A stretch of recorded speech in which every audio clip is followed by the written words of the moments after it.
The NTT IndyCar Series is the most diverse racing series in the world. But today, for the first time, they'll be racing over a 1,600-foot bridge. The banks of the Cumberland River in Nashville, Tennessee will rumble to the sound of 27 Indy cars crossing at near 200 miles per hour, with several drivers looking to forge their way to a title. 22-year-old Pato O'Ward and 24-year-old Alex Palou are the only drivers with multiple wins in 2021, and they sit 1-2 in the championship. But their competition is close, with Nashville native and two-time champ Joseph Newgarden and the legendary six-time champion Scott Dixon. The run for the Astor Cup resumes in Music City, USA. A great day in motorsport on NBCSN continues. NASCAR, IndyCar, IMSA tonight, and this is a live look at downtown Nashville, Tennessee, where every day feels a bit festive along Broadway, but the energy is ramped up even more this weekend, and the scene has partially shifted over the Cumberland River to see the stars and cars of IndyCar racing back and forth across that bridge. A capacity crowd is gathered anywhere and everywhere. They can get a view of one of the most anticipated debut motorsports events in years. Weather today is expected to be good for the Big Machine Music City Grand Prix. From downtown Nashville, Tennessee, always a chance of some pop-up showers in the afternoon, but not expecting any impact, but it is hot, muggy, and humid. Over 50,000 fans expected today. We've had well over 100,000 for the 3 days. Thanks for joining us with a backdrop behind us of downtown Nashville. I'm Kevin Lee for Lee Diffie, who is making his way back from Tokyo and will join us next weekend. And I have Indy 500 frontrunner Townsend Bell, a sports car champion, and 31-time winner and IndyCar champion Paul Tracy with us up here. Well, Townsend, what are you feeling about this event? What are you taking in so far? Oh, I've been taking in a ton of energy and enthusiasm. This town of Nashville, I mean, they've thrown a rager here for the Music City GP. I mean, this place goes off daytime, nighttime, all the time. It doesn't matter.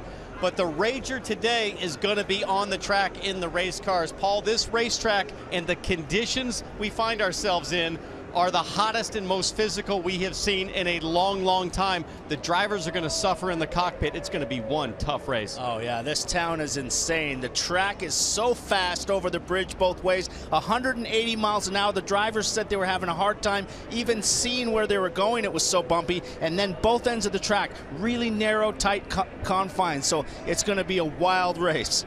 And we always talk about the heat as far as it's concerned with the aero screen as well, but that's going to be something to watch today because it is super physical with the bumps. Well, let's get to the storylines. We start downstairs with Marty Snyder. With the hometown guy, Joseph Newgarden, we have to say congratulations. The atmosphere on Broadway is just incredible, but that's downtown. How about this race course, Joseph? When you designed it, did you know it would be this brutal?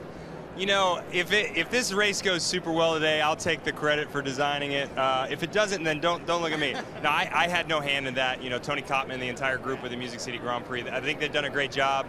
You know, obviously as drivers, we've tried to give our input, and I think they've done everything we've asked from them. And it's been a great event so far, right? You look at the crowd. It's been perfect. IndyCar and Nashville, this is the place to be, and this is the best crowd out there. Nashville does events better than anywhere. They support it, so I'm very lucky to be here, and I think all of us are excited. Hopefully for a good day, it's going to be a crazy start, but Team Chevy behind us, I think we can get to the front today. I'm quite sure you didn't expect a 100-degree real field temperature, though, when you started thinking about this race. Will this be maybe the biggest physical challenge inside the race car all year long? I think it's going to be the hottest for sure. It's very humid. You know, I think if we could have dialed down the temperature knob, that's probably the only thing we could have done to make this event a little bit better this weekend. But we're surviving it together. I think the crowd's been suffering with us. But look, this is Tennessee. It's Tennessee in August. We're gonna still have a good time. People are partying on Broadway. They're partying here at the track. Hopefully we can have a good, clean day, but most importantly, an exciting race. And you know, we'll hopefully come back for many, many years to come. Dave Burns, his home is only 10 minutes from the racetrack. He would love to carry a trophy back with him this evening. Tennessee in August, you gotta love it. And Scott Dixon just took a ride around in her truck to be introduced to the crowd here. What was the vibe like? It's cool, man. It's almost as crazy as Broadway Street when I saw it the other night. But no, what a town, you know, and just to see the amount of people that are here, I think it was definitely a sellout, which is fantastic and what you need for the first race here in Nashville. But this is huge. This is what we need. We need new events like this and ones that are promoted well, and everybody's embracing it. You have a championship to climb back into. You have a great starting spot. What's the challenge going to be like in the heat today?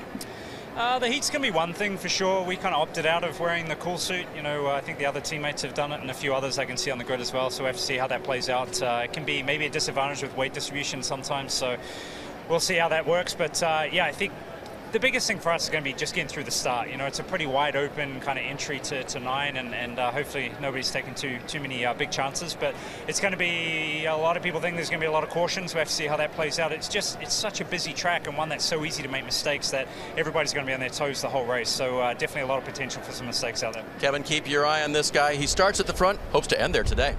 All right, thank you, David. I think the key word as we start to talk about what's going to happen today, Townsend, all of the unknowns with a brand new track. Yeah, I think the issue is the track is new. The setup for the cars is new for this track. Everybody's only had 2 practice sessions to acclimate to the conditions. But what you don't know, Paul, is how does it last over the tire stint in this heat? What's the balance going to do? Well, that's another unknown, is the red tires, whether they're going to hang on or not. But I tell you what, one thing, half the drivers in this field have opted for a cool suit, half have not. Scott Dixon is arguably one of the fittest guys out there, and he is a cyborg. He is the fittest guy around, so we're going to see what happens in this heat. Another guy that looks like he's not affected by the heat is downstairs with Marty. That's Colton Herta, who went through the heat at St. Pete and was just fine, was able to win that race. Does this race compare physical-wise and temperature-wise to St. Pete earlier in the year when you won? Yeah, it's probably pretty similar. A little bit of shorter race distance, so I think, than St. Pete. But, yeah, nonetheless, it's going to be a difficult one. It's going to be bumpy and yeah, just hard all day. So I'm ready for it. We got the car that's ready for it. You know, the team is ready for it. I think we go out there and do what we've been doing for this whole weekend, and we'll be fine. You have the advantage of starting on the pole, but yesterday you said, quote, it's going to be the craziest start of the year. What worries you about the start? Well, I mean, it just goes from 10 lanes into an off-camber second gear corner that goes into 3 lanes. So it's a difficult starting point for everybody to kind of go into, and you know, everybody's going to, you know, want to make up positions on the first lap, and it's going to look very inviting with that big entry. So we'll see how that goes. I don't think it'll be a problem for me up front. I would just like the race to go green so I can kind of stretch my legs and hopefully get away from everybody. And also earlier this week, I asked you about your hands real quick. You said that's going to be brutal. So will you see blisters from guys just fighting the car today? Yeah, I'm sure. We've had a nice break in the race before that weren't super busy. So yeah, once we get in here, probably our hands are going to get ripped apart again. Mine are already feeling a little bit, so I'm sure they'll be destroyed at the end of the race. But we'll see. You know, nonetheless, I'm ready to go and ready to try to go win this thing. Colton Herta, certainly the one everyone in the paddock thinks is the guy to beat today. We'll see if he keeps his 26 Andretti Autosport car up front. It's hot in Nashville, but let's get the pre-race ceremonies underway. At this time, we ask that you please rise and remove your hats as the Middle Tennessee State University ROTC Color Guard presents our nation's colors.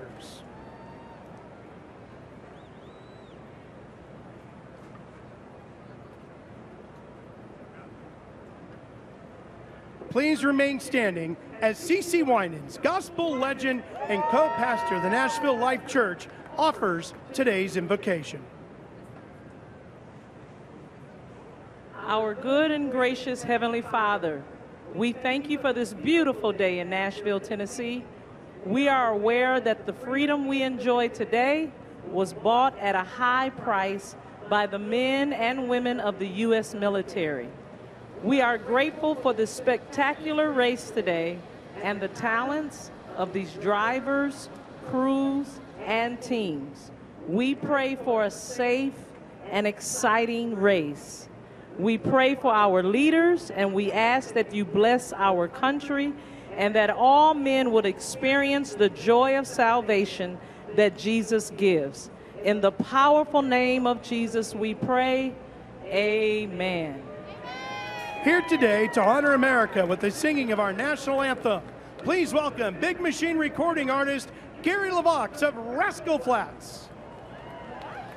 Oh, say can you to see by the dawn's early light what so proudly we hailed at the twilight's last gleaming, whose broad stripes and bright stars through the perilous fight o'er the ramparts we've watched, we're so gallantly streaming in the rocket's red glare, the bombs bursting in air gave proof through the night that our flag was still there. Oh, see, does that star-spangled banner yet wave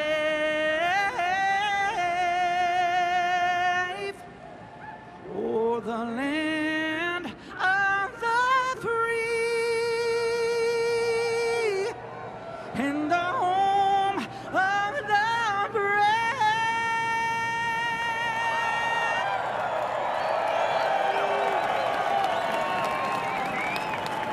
This scene in downtown Nashville is just incredible. The F-18s with a flyover over Titan Stadium.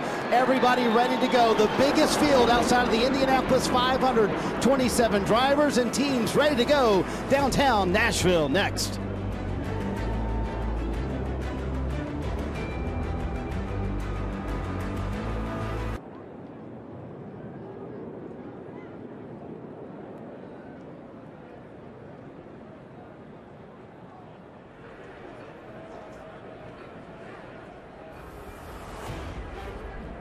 What a look at Nashville, Tennessee, the Cumberland River, the Korean War Veterans Memorial Bridge, 1,600 feet across, down and back, 80 feet above the Cumberland River, and the Big Machine Music City Grand Prix.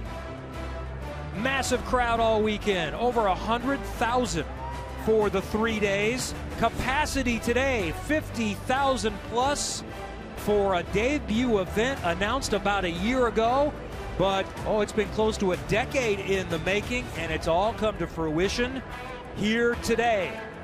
IndyCar, after a month-plus break, is back at it for the final 6 races, and it starts on the streets of one of the most vibrant cities in America. Let's check in with Dave Burns. And Kevin, looking at the 51 car of Romain Grosjean, a driver who earned the name the Phoenix after rising from a burning race car last November, joined IndyCar this year, and he is now looking for his first victory. Almost had one at the Indy GP earlier this year after a pole position, but this type of racetrack really fits the Swiss-born Frenchman. He's been fast all weekend long, and on the starting grid, he's looking good. He'll go off from 5th, Kevin. This may be the day for Romain. As mentioned, equal footing for Grosjean. It's new for everyone, and he's been impressive. So, Townsend, let's take a look at what these drivers are going to be dealing with. No one had been on it before Friday afternoon. Yeah, just across the river from downtown is really the heart of the track where the Tennessee Titan Stadium is. It starts with a tricky little turn 1-2 chicane complex, then through a right-hander up onto the bridge. 180 miles an hour, you fire down to turn 4 there, heavy braking zone and huge bumps. In fact, the officials had to shave the surface and try to soften things up a bit for the drivers. This is what Colton Herta experienced straight away. Almost sideways, almost crashing, even with the throttle wide open before he even hits the brake pedal. And then it kind of winds and ribbons narrow, and then back to the bridge, Paul, back up to 180 for turn 9. A great passing opportunity. Yeah, great passing opportunity. Very wide in the brake zone. We're going to see guys get over there into the opposite lane, but look at this. Connor Daly locks the rears on the bumps. We've seen a lot of guys have rear locking and slide it into the tires or the concrete wall this weekend. It's going to be action-packed all day. All right, such a fantastic venue today to deal with, and so much in store and so many unknowns and challenges. All right, let's find out where Marty Snyder is at now. Hey, Kevin, I really enjoyed seeing the shots of those fans when you see them all over the race course. So I have found the fans who are sitting right here at pit exit. I would say they're 20 feet from the line of pit exit. And it's packed up here in the stands. Such a cool atmosphere. You guys ready for the race? There you go. They're ready. They're fired up here in Nashville. As you mentioned, capacity crowd today. Over 110,000 here for the entire weekend. They're loving it, Kevin. They are jammed in here in Nashville, ready to go for the street course race here this afternoon. We have loved it, too, making the walk every day from downtown to the racetrack. You get a sense of what this event means to the city. Sometimes, yeah, the racetrack's a little bit far away. Everyone knows IndyCar is in town. Well, yeah, it's a huge deal. Everybody's come all in on this. The residents, the political forces at work. As you see the track facts here for Nashville, 2.17 mile, 11 turn course. The race distance, 80 laps. You're going to hit 185 miles an hour. I'll bet we might see 190 across the bridge. And it's important to point out, below that bridge, there are rescue boats, 4 of them, with divers ready to go in case they need it. We've never seen this before in racing, Paul. There's the bridge.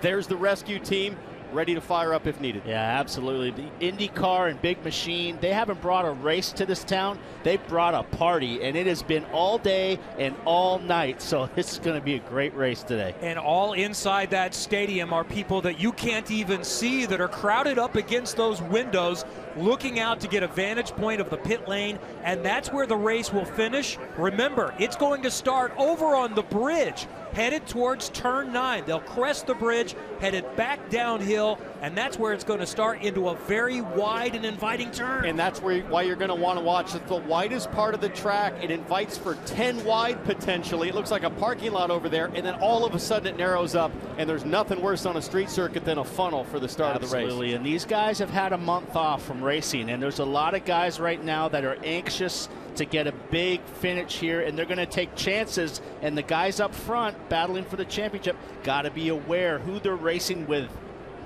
A lot Drivers of unknown, Kevin. Strapped in. The emotions are high. A very special guest is ready to get things started. Race fans, it's time for those most famous words in all of motorsports. Please welcome your Grand Marshal, 3-time Indianapolis 500 winner, and 4-time IndyCar champion, Dario Franchitti. Good afternoon, everybody. It's wonderful to be back here in Nashville, especially for the Big Machine Music City Grand Prix. Drivers, start your engines.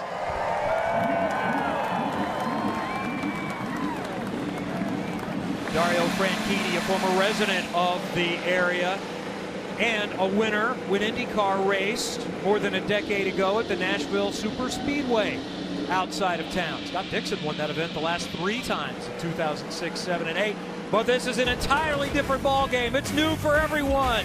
Racing in downtown Nashville over a bridge. It's coming up.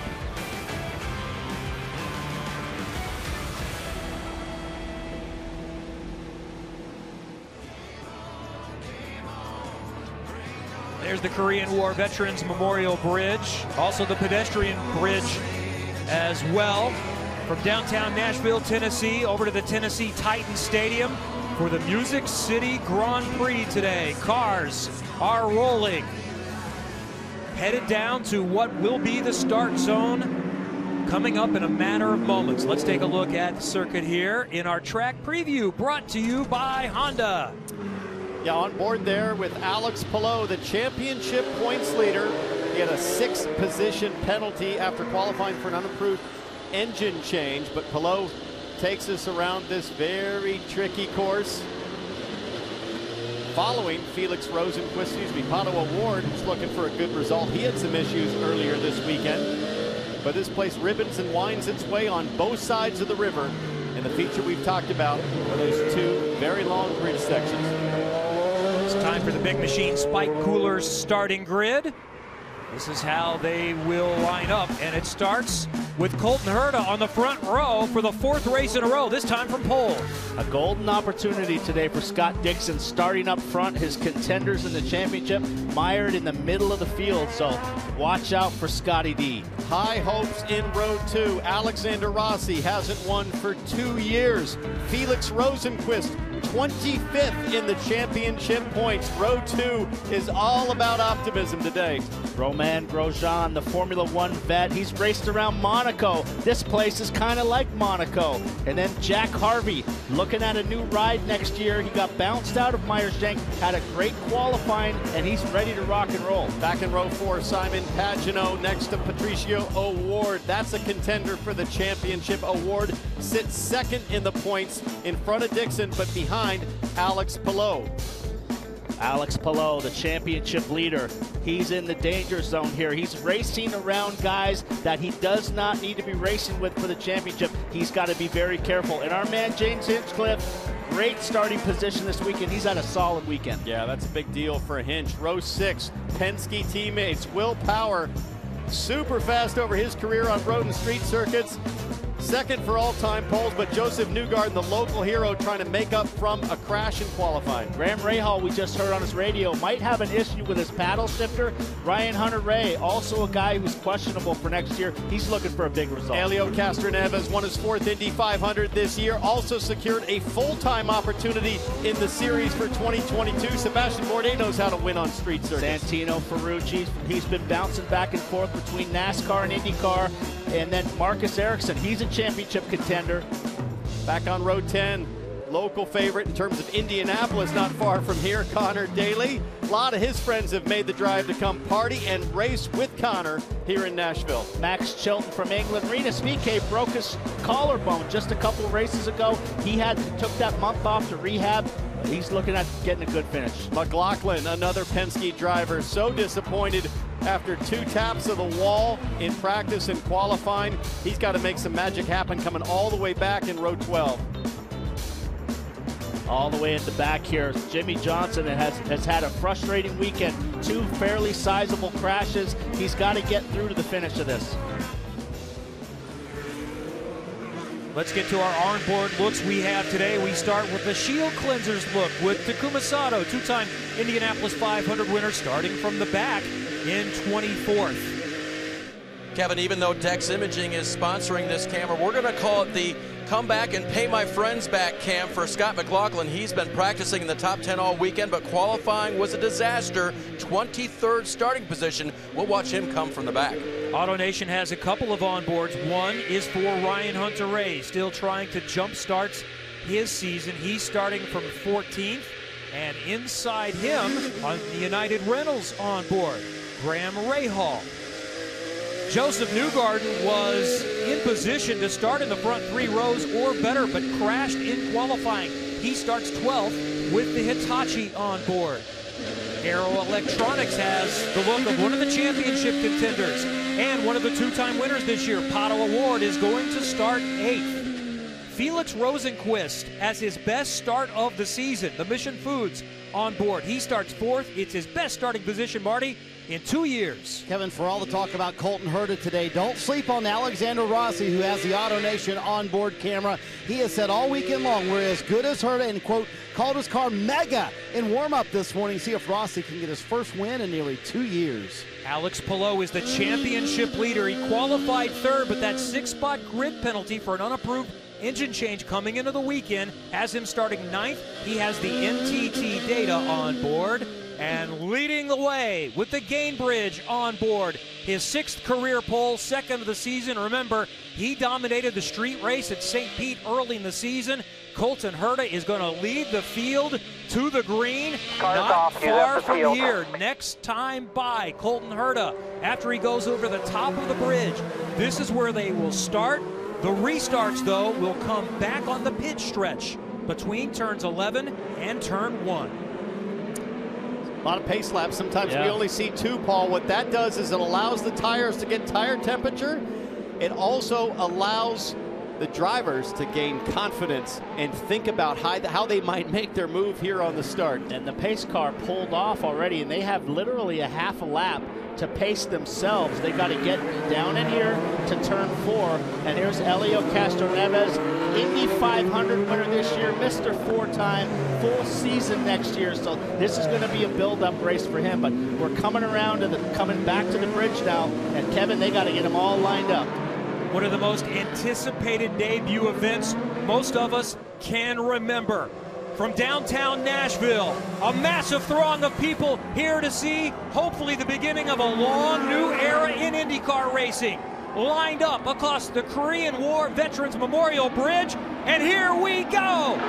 The Music City Grand Prix is green! Colton Herta with an excellent jump, makes the move on Dixon, but Rossi inside Dixon. Dixon in that orange and blue car, Rossi in the pink Auto Nation car. Herta's at the front. Rossi with a bold move down the inside. He stuffed it down the inside of Dixon. Dixon turned in and then saw him and had to back away. They settle in now. Pagano making a move on Jack Harvey. That's James Hinchcliffe in the dark green car trying to take a look around the outside of Pagano. Pagano in the bright yellow Menards car, looking pretty racy here early on. Miraculously, no contact yet through the field. Tightest corner on the track. This is the 1-2 combination. Newgarden there side by side through the chicane. I don't think that can be done, but they're doing it. That's Castroneves trying to go to the outside of the blue car, Kevin. Here they come. First big run on the bridge. It's going to be wild. I think Joseph Newgarden's carrying a lot of downforce in these Honda cars. Yellow. Great straight line. Full course yellow. Dalton Kellett. From the back of the spun field. in turn 1, it looks like, on our map. Right in the chicane. At pit exit is where he's stalled. So that's the tightest corner on the track. And these cars were all over each other there. So they started here on the backstretch, but the finish line is there where you see the F. AMR safety team coming quickly. Hopefully he just needs to be refired. There you see the start line. So that's before turns 1 and 2. Right at, the finish line you see there with the flag station. Weird spot for it to stall. Very strange. So no contacts. Oh, there's an issue with the car. It just stalled again. Now it's some type of an ignition problem. Hang on. They asked me if there was contact. I see no evidence of contact. It came back off again. Except maybe just here on the floor, the leading edge of the floor looks like there might have been some tire rub, and also the left front looks like it might have a little bit of rub. Yeah, he just said on the radio it just stalled again. Well, while we have a moment, let's go back and revisit. And I think a lot of us, frankly, are surprised they all got through turn 9 and then completed a lap without major contact. See what Rossi does here, how he gets this jump on Dixon. I'll bet he's got a plan with his teammate Colton Herta on where Herta's going to jam it.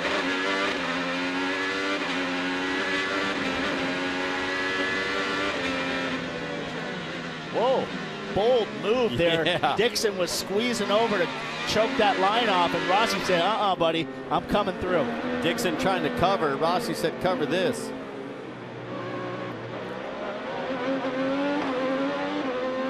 That's Dalton Kellett in front there in the number 4 K-Line car. And this is the section where he stalls on the next lap. I don't see any contact on the opening sequence. He was making moves, too. What a great view. This is where it stalled right here. Look, he's a roadblock in the middle of the track there. The car just completely shut off right in the middle of the straightaway. He's lucky he didn't get hit by anybody. Takuma Sato's on board with shield cleansers.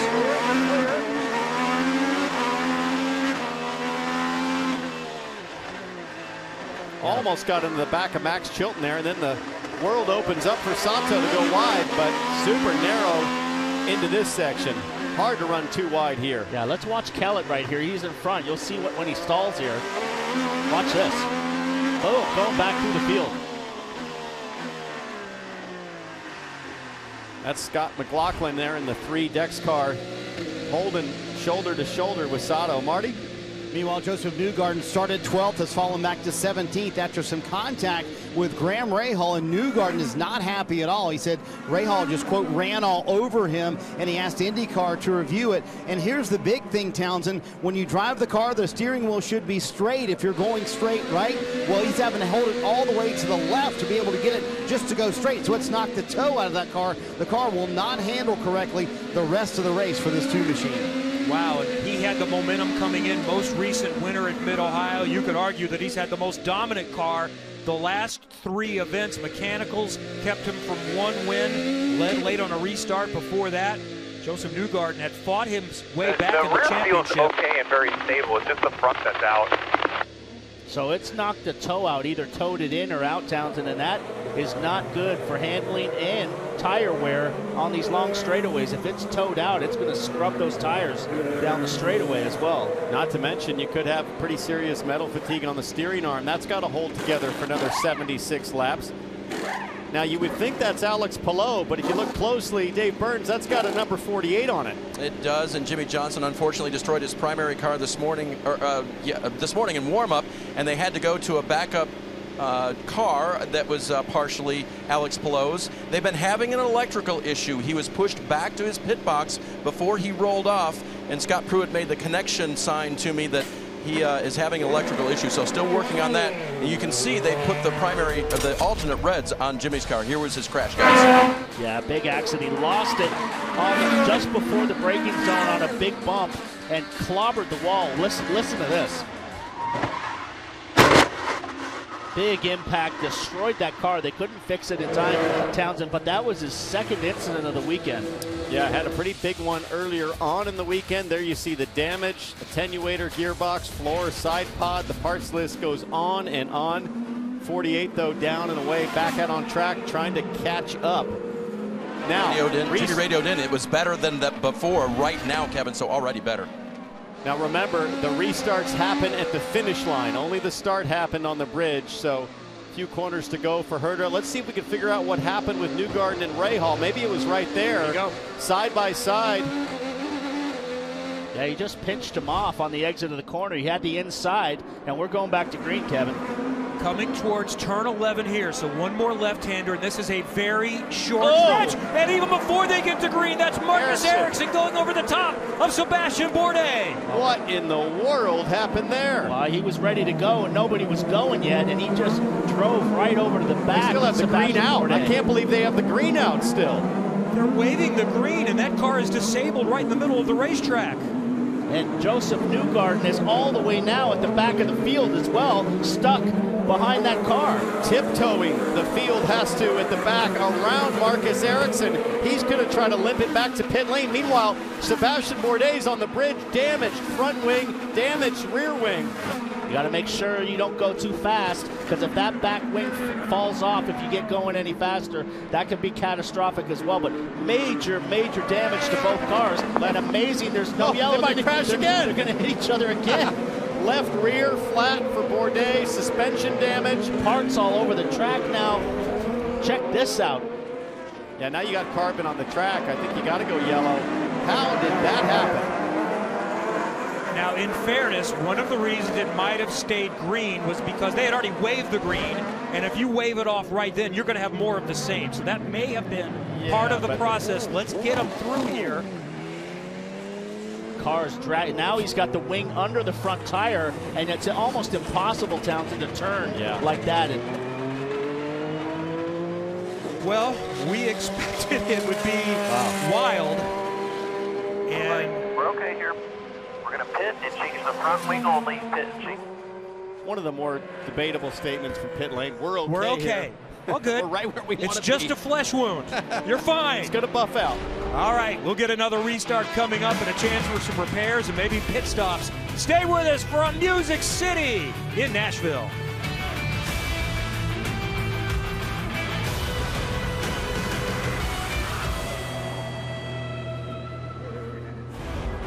Today's aerial coverage is brought to you by Geico.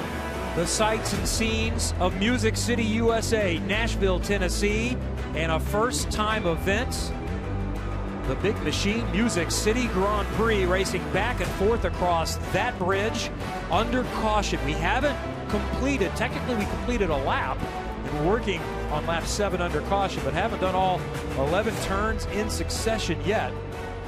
Caution because of an incident coming back to the restart after Dalton Kellett had a mechanical near the end of the first lap. This is what happened on the restart. Yeah, Bourdais just was going, and for whatever reason, Townsend, Marcus Ericsson was going way faster than him, and Bourdais thinks he saw yellow. Let's watch with Newgard. You really can't tell what happened, but oftentimes you see this, the accordion, the stack up where some drivers think the leader's starting to go and they're trying to catch up, and then all of a sudden everything blows up in front of you like happened there for Takuma Sato. That was because Marcus Ericsson already had the damage from the launch off of Bourdais. So just wild street course racing. Marty? Yeah, that restart zone all day long is going to be very interesting. Another one coming up here in a second. Let's get Sebastian Bourdais' take on it. Marcus said, you slowed down. You said, yeah, there was a car in front of me. I had to slow down. Yeah, I mean, I won't even go there because I don't want to be a douche, but like, if that's his answer, then he needs to freaking get a real good hard look at it. What was that like on this restart zone? Because it's so tight through there, Sebastian. No, I mean, it's just obviously always kind of, there was a massive acceleration, everybody trying to pack up. I don't know why. It seems like we always have that massive acceleration leading to starts and restarts, which obviously if you just get your eyes off or if you're not focused on something, you can get caught out real easy. And that's exactly what happened again. Everybody was trying to catch up. We caught the tail of the pack, and then all of a sudden, you know, it goes like first, second gear speed, and Marcus just flew right over our car. Yeah, I stopped because the cars were stopped in front of me. And the frustration for you is certainly understandable. This is literally the third time this has happened to you this year, twice at Texas. Yeah, I mean, I don't, you know, look in the rearview mirror, but yeah, I mean, we could definitely use things going our way, and we don't need any of that. And Sebastian had found some speed in warm-up this weekend after struggling on Friday, but obviously a frustrating and early in to the AJ Foyt team. And I should mention that Dalton Kellett, I think, is back out there. So he had the issue, and he is laps down at this point, a couple of laps down. But Dalton Kellett, there he is right there, is back on track. And they had some sort of a mechanical issue that caused him to miss the first practice on Friday. Yeah.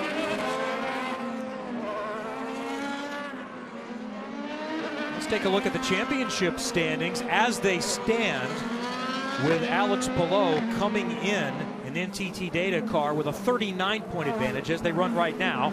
33 on Pato Award. Yeah, but Scott Dixon came in 56 points out of the championship lead as they run right now. Dixon making up 13 points of that delta. That's what we talked about, Paul, by virtue of Dixon starting up front and being out of the danger zone, the meat of the field where the starts and restarts are so unpredictable, like we've already seen. Like I said on the start of the show, these guys got to be really aware, like Dixon was on that initial start. He's not racing Rossi in the championship. He moved out of the way and let him go. These other guys, like Palou, they've got to be so aware of what's going on around him because they are racing guys that are not a factor to them. He's got to concentrate on where he is versus where Dixon is.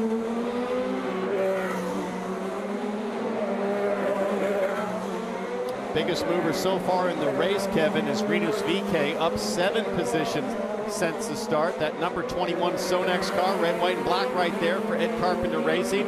VeeKay made a mistake in qualifying, started way at the back of the field, but he's already up to 15th. And he's one of the winners this year on a road course, one at Indianapolis, which, by the way, is where IndyCar heads next weekend, part of a big weekend at the Brickyard, all on the road course. Xfinity and the IndyCar next Saturday on NBCSN, and the Cup race on the road course for the first time next Sunday afternoon on NBC. Not bad to have back-to-back weekends that people in the Midwest or the Mid-South can drive to. Make a doubleheader. It's just about 4.5 hours north. Some people make that drive in about 4 hours. Yeah, and more crossover going on right now between IndyCar and NASCAR drivers than I think we've ever seen, Paul. You've got guys like Cody Ware that are normally in the Cup Series making his first street circuit start here in Nashville. Santino Ferrucci, who's in this race, has been doing Xfinity racing. Sage Karam's going to get a chance. I mean, it's just constantly back and forth, not to mention Jimmy Johnson, of course, in IndyCar full-time this season on the road and street circuits. R.C. Enerson, who we've seen in IndyCar, ran today at Watkins Glen. So, yeah, it's been fun to see everybody try a few different things. All right, let's try again here with a restart. This is turn 10. Colton Herta already up to speed. He's wasted no time. Everybody else in big catch-up mode. So Colton Herta wants to open up the gap even before that restart line. He owns the apex into the first corner uncontested. Nice and smooth. Everybody gets through this chicane. A little bit spread out here. Scott Dixon now already looking on attacking Alexander Rossi as they come up over the bridge. He's in the draft. 150 seconds of push to pass available. That'll give you an extra 50 horsepower, but nobody's been allowed to use it yet. You've got to wait until the first 2 laps of a start or restart are complete. And look at that gap that Colton Herta already established going into turn 4 there through this very tight and twisty section. The key, set yourself up for right here, the exit of turn number 8. This is a passing zone in this long run. Herta has been the dominant car all weekend, winning the pole by more than a half a second, the biggest gap all season, and he's already stretching it out. Romain Grosjean has moved up 1 position in front of Rosenqvist. Rosenqvist having his best weekend of the year so far after having a disastrous Detroit and hurting himself. He missed a race, so good news for him. He's going to be running for this team next year as well. Meanwhile, another guy on the charge, Pato O'Ward, sits second in the championship. He's trying to hunt down Scott Dixon to see if he can open up a championship advantage. On board with O'Ward, that's his teammate, Felix Rosenqvist, right in front. Rosenqvist desperately chasing a solid finish for this season. Like I said earlier, 25th in points coming into this race. And as you watch the Firestone telemetry in the lower left-hand corner, let's watch mile-an-hour climb and see what Pato O'Ward could hit on the bridge.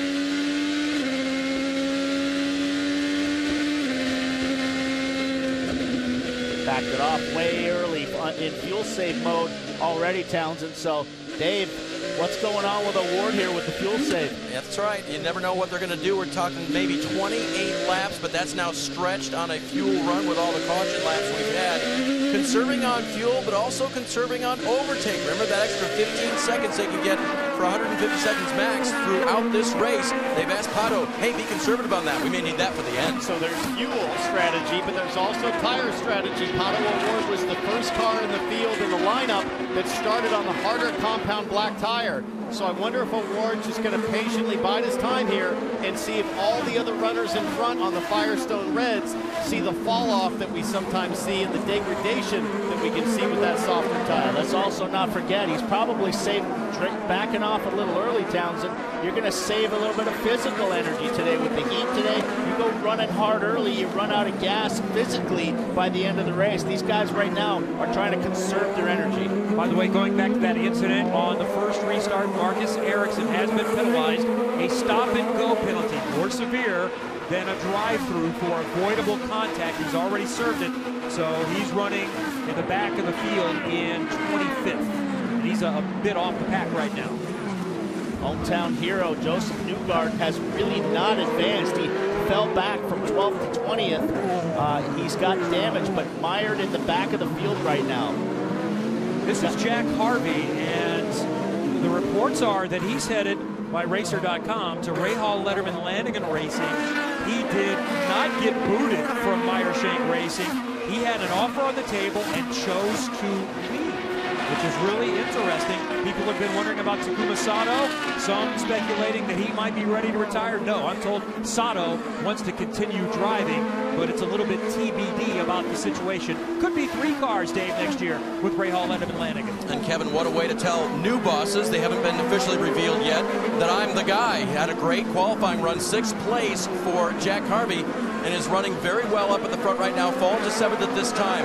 And having some fun with Nashville, too. SiriusXM is sponsor, putting the highway on the side pod here. That, of course, is your new country, Kevin, if you're following along. I am a regular listener of the channel, SiriusXM. And Jim Meyer have done great things for Michael Shank in that program. All right, let's settle into a little bit of a rhythm now, but it's going to be difficult to avoid mistakes around these treacherous city streets in downtown Nashville with IndyCar. Come on!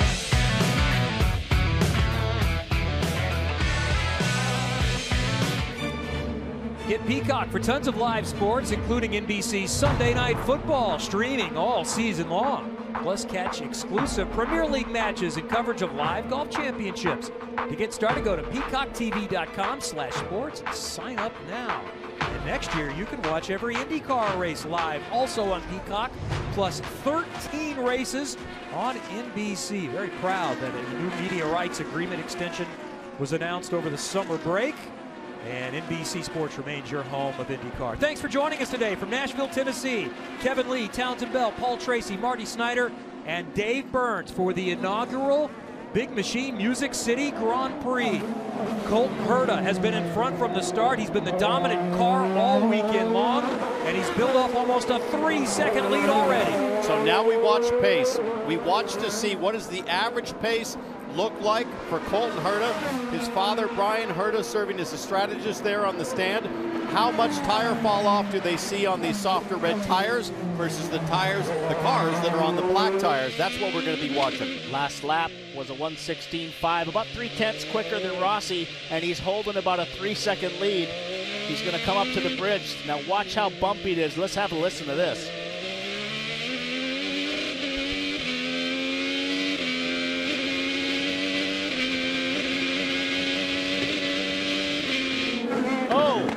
Scott McLaughlin into the wall. That's at turn 4 as you come down off the bridge. So we're going to stop by Jones. It's going to be impossible for him to get it 3-point turn there or spun around. There's not enough room. So on the radio, he said I was spun by James. I'm going to assume that's Hinchcliffe. He stalled as well. So damage, no damage. Safety team will come out here, lift the car up from the back, spin him around, get it started up. Hopefully, he doesn't lose a lap. There's the quick jack right there. They'll lift up the back of the car and then spin it around back to the safety truck and get him started. But look at this. How did this happen? Oh, this is Jones, not James. I was going to say, I didn't think he was running up with Hinchcliffe. He said I was spun by Jones. There's Ed Jones in the 18 Sealmaster car. Could draw himself a penalty because it was kind of nose to tail here. Let's see.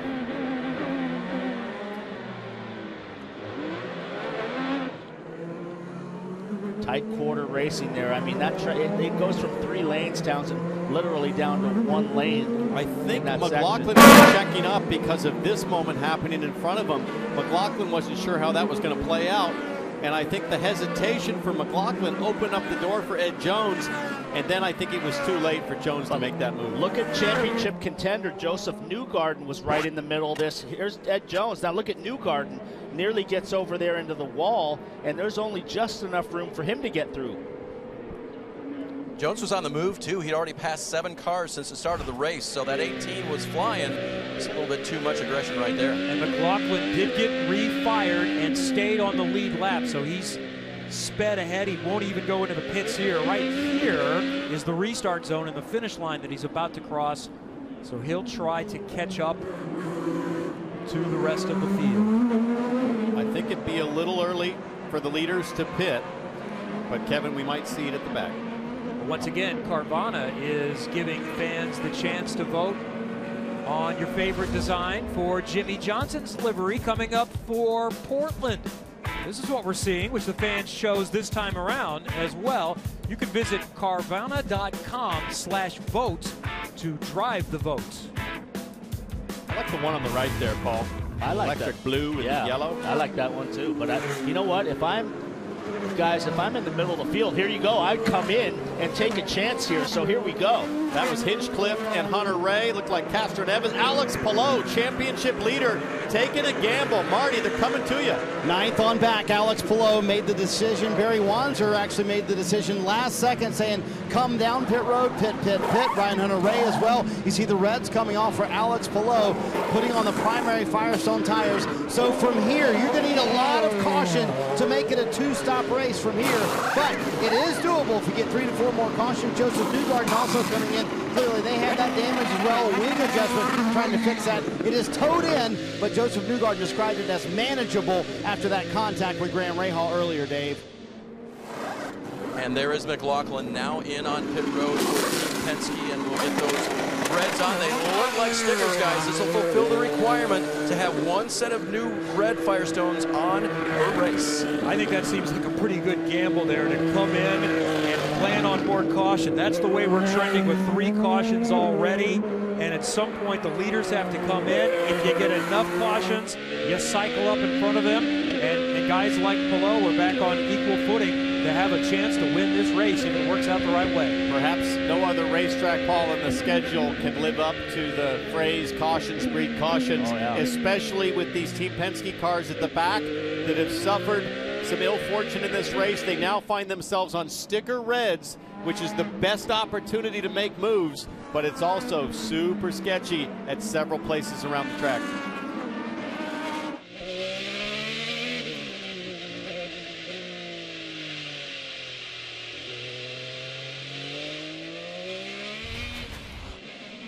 How many guys came in?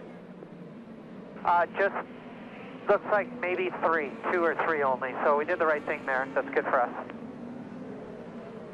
And I think I would also agree with that. I would not have given up the track position. It's kind of a, you're just at, well, the nature of what the beast will be this weekend. But for Alex Palou, who beat everyone off pit road, Marty is one that has an opportunity to make something happen, potentially. Yeah, after the 6-spot grid penalty with the engine change, they really were put in a position where they needed to do something different. So Barry Wanzer making that call. And yeah, Kevin, your math is right. They're going to need about 15 to 18 laps of caution in order to make this work, to make it on 2 stops. But I would say the way this race has started, that's not out of the question today with all the cautions we've already had. It's worth a try. It's worth a try back there.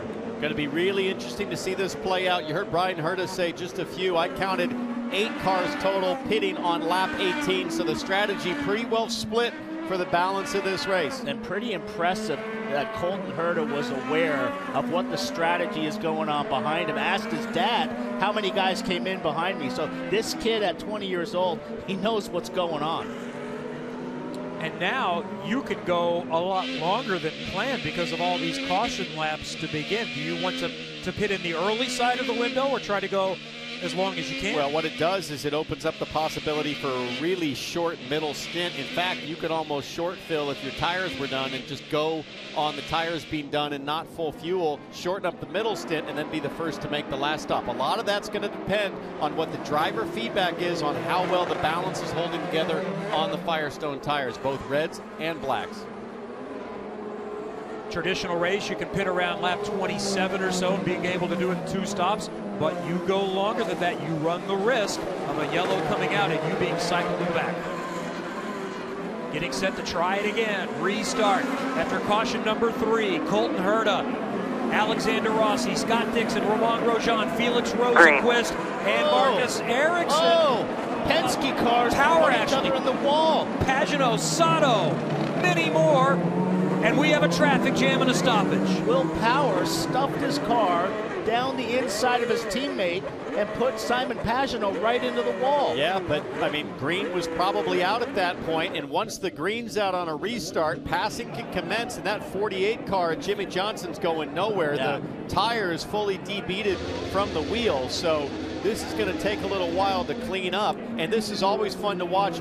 Everybody's going to be arguing, start me first, because it's a pass for position. If you can get going first, this is where the pleading and the negotiating comes from all the drivers. Yeah, this is what I was going to say if we got that restart going was Colton Herta, what he's got to do now is really haul butt and build a gap on all these guys that have pitted. But this now is really playing out for him. So here's 1, 2, 3, 4, 5, 6, 7, 8, 9, 10. We saw Hunter Ray get going. Bunch of cars, I mean, almost half the field caught up in that thing. And now they start sorting position eventually.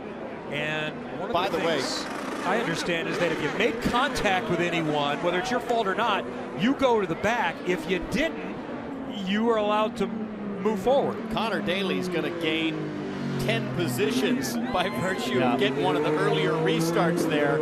I got to tell you, we talked about the physicality of this race. This is where the temperature in the cockpit skyrockets. No ventilation, cool suit doesn't work. You are baking in the hot sun. Paul, talk us through check what this happened out. here. Look at Will Power back here. He goes down the inside of his teammate right here, and then just drives right into the side of him right there, and shoves his teammate right into the wall. Oh, Simon, Cody Ware had big damage there. Yeah, Simon will not be happy with that, but look at this from behind.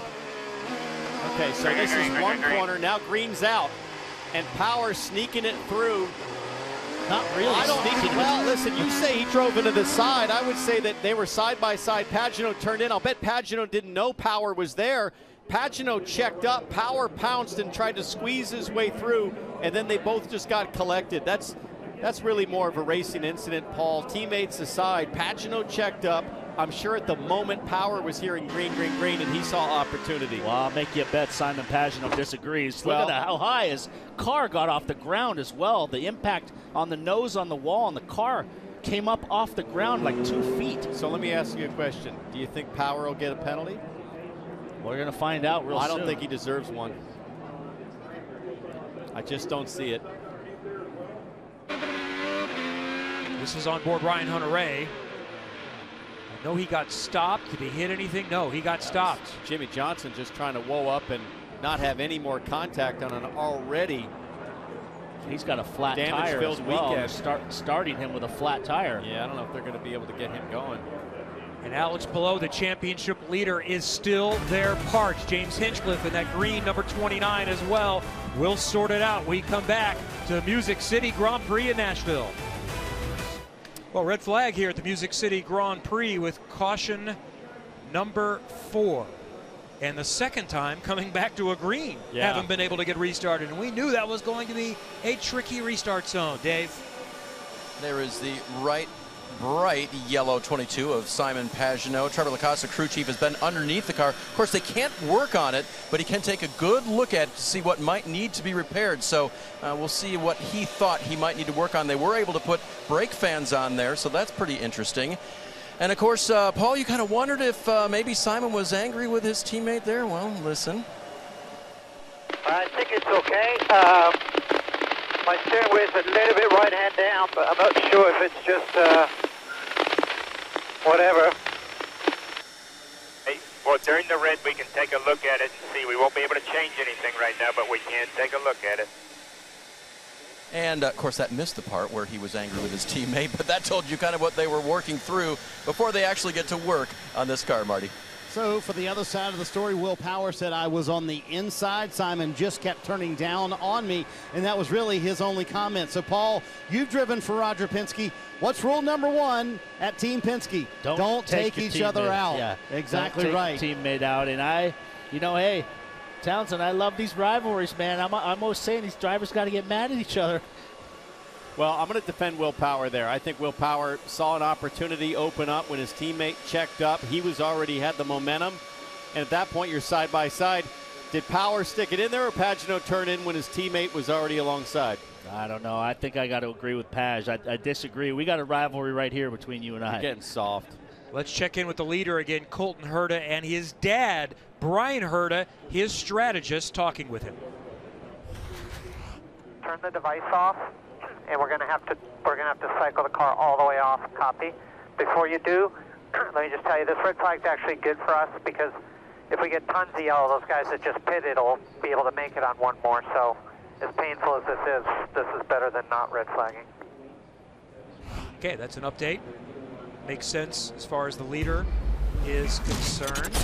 And let's go back a few races ago during a red flag with Will Power. This is Power taking the lead. He was in control. A late yellow and a red flag to be able to finish the race under green. That was the only way to make it happen after the car sat on pit road for a little while. Powers would not restart. He was displeased, to put it mildly. Well, he was furious with IndyCar that he said the ECU overheated, but Townsend, there's a sequence to shutting these cars off and shutting the ECU down. You have to do things in a certain sequence, and that's what Brian was telling his son, Colton Herta. Shut down this, then shut down that. Otherwise, you've got to reset the whole ECU to get it to start. So very good coaching by Brian Herta. And I heard Brian refer to shutting the device down. I believe that's probably the auxiliary cool suit system, which is drawing power as well. I heard about 6 amps is what that system pulls, but the last 5 seasons for Will Power have been dry to quite dry. No pulls, which is hard to imagine. I shouldn't say last 5 seasons. This season compared to the previous 4 seasons. I mean, this guy's second on all-time pulls. It's hard to imagine we're this far into the 2021 season and he hasn't pulled off a pole position. Just 2 podiums for Power. So he's hungry, and he's driving hungry out there today. So how about this? Will Power is 11th in the championship, and we're pretty deep into the season. The 2014 champ has finished second 4 times, never worse than 5th in the championship in his 11 full-time seasons with Team Penske. And let's not forget, he just re-signed a new long-term contract, so he is set, Kevin, for the next couple years for sure with Team Penske. Yeah, the one that's uncertain right now is Simon Pagenaud, that is a free agent and out of contract at this point. Once we get these cars refired, I'm looking at 61 laps to go.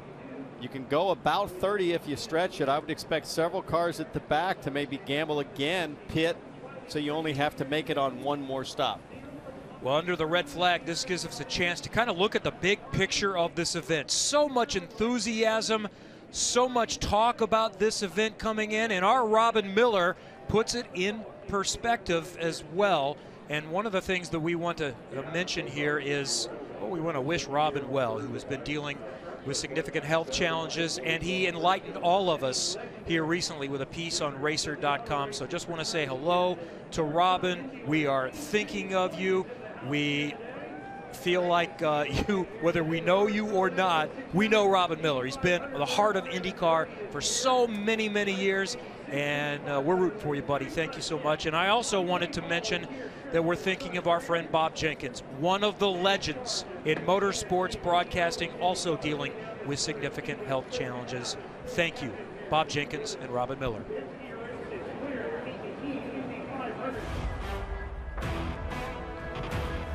You're watching NBCSN's coverage of IndyCar, brought to you by Big Machine Vodka Spiked Coolers. It's all about the pouch.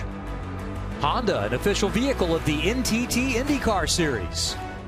United Rentals, official equipment rental services provider of Rahal, Letterman, Lanigan, and sponsor of Graham Rahal. And by NTT, official sponsor and technology partner of the NTT IndyCar Series.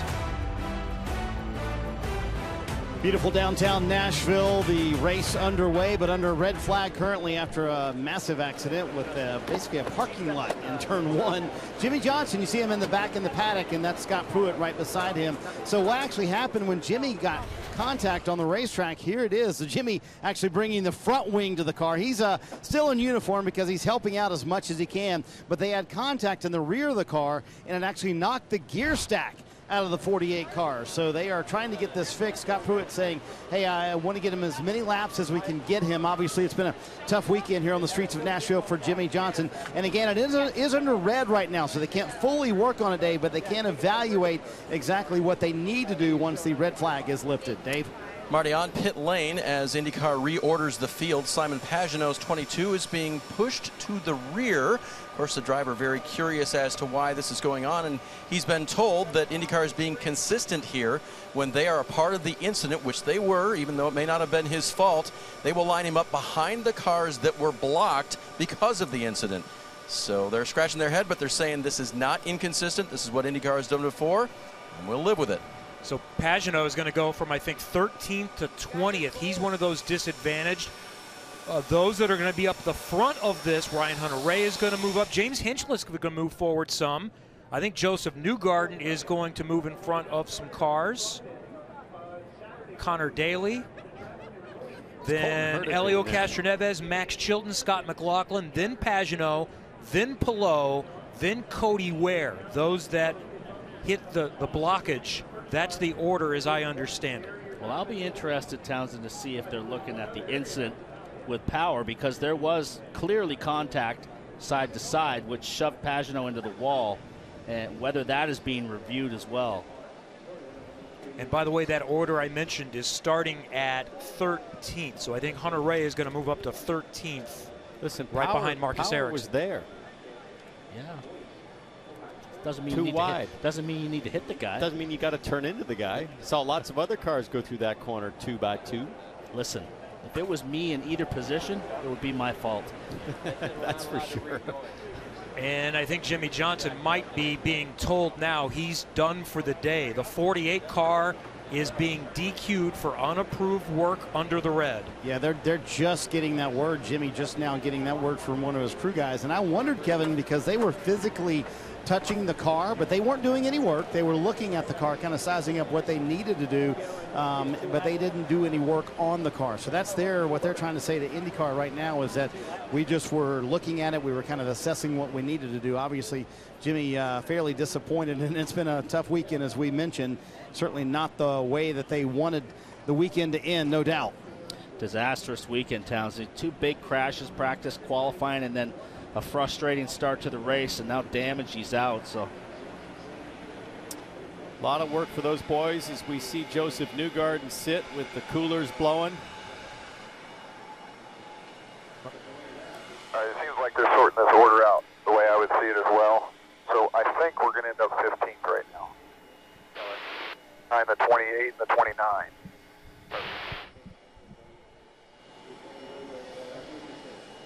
And that's the information I have as well, yes. And I trust Tim Cindric being on top of that, frankly, a little more than I do.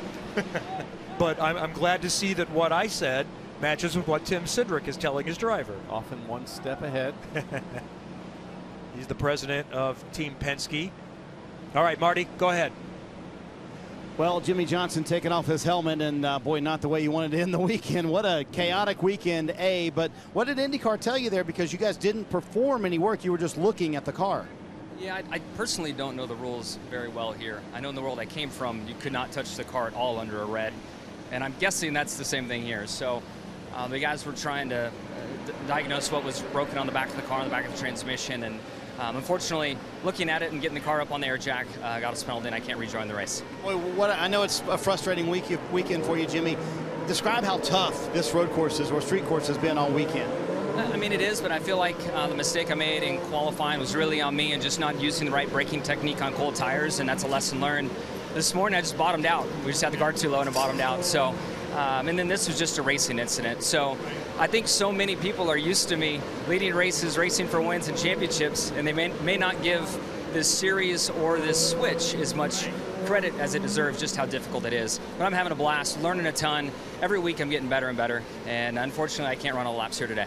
Kevin, I think that's a great point. The 7-time Cup Series champion really putting himself out there, coming to IndyCar this year and showing you how difficult it is here in the IndyCar Series. Totally agree. It's been great to get to know Jimmy Johnson, and for IndyCar fans to get to know him and his attitude as well. All right, let's get you caught up here as the cars are rolling again. Caution number 4. This was the start of the race across a bridge. Colton Herta getting the early jump, but watch that pink car trying to dive in there ahead of Scott Dixon. Through some sort of divine intervention, there wasn't any contact in the first corner, but it didn't take long for the fireworks to fly as lap 5, Paul. It all went crazy on this restart. Yeah, the restart. Marcus Ericsson goes a little bit earlier. Sebastian Bourdais said he wasn't ready to go. The green flag wasn't out. Big contact, and that has just started a snowball effect of yellows. We had some laps, and then right here, Ed Jones kind of stuffs it in there and turns Scott McLaughlin around. And for the second time, a restart did not go as well as you would hope. This is a little further in the back. Teammates, Team Penske's Will Power diving to the inside of that bright yellow car, Simon Pagenaud. Yeah, Will Power and Pagenaud side by side. Pagenaud kind of turning in when Power had the position, then Pagenaud bounces off to the wall. That's how it went down, right, Paul? I don't know. It looked like he'd left him enough room to get through there, but it looked to me like Power barely made the corner. No way. Wheel to wheel, shoulder to shoulder. That was legit. We'll have to see how the stewards rule as Jack Harvey ducks into pit lane as cars are rolling again. I think this is a good call. Like I said, 59 laps to go, 58. You could make it on one more stop. Certainly have to think statistically there's going to be some more yellow as well. 22 of Pagenaud. Took fuel and tires. I think that's the smart play. They moved him to the back anyway, so why not just top up now? You can dictate how you want to run the rest of the race. Herta, this could be a problem for Colton Herta. And there's Will Power. He runs 8th with Pagano all the way at the back. I'm sure Pagano won't feel like that was the fair shake in the deal. So of note, Jack Harvey is the first that stopped that was up in the upper half of the field. I think he was running 7th. He started in 6th. So that's the first one of the so-called front runners to do a gamble. Remember, he did something similar, or the team did, at Road America. He fulfilled his new Firestone Reds requirement as well already, Kevin, so that is out of the way. Could be a pretty pivotal strategic call there for Harvey, because everybody else at the front almost certainly will still have to make 2 stops to make it to the end, even if one of those stops might be a short fill because of all the caution we've had. Be interesting to see, guys, if some of these cars have already pitted before they even left the pit lane. If some of these guys will change their mind here and come in and top up in the midfield.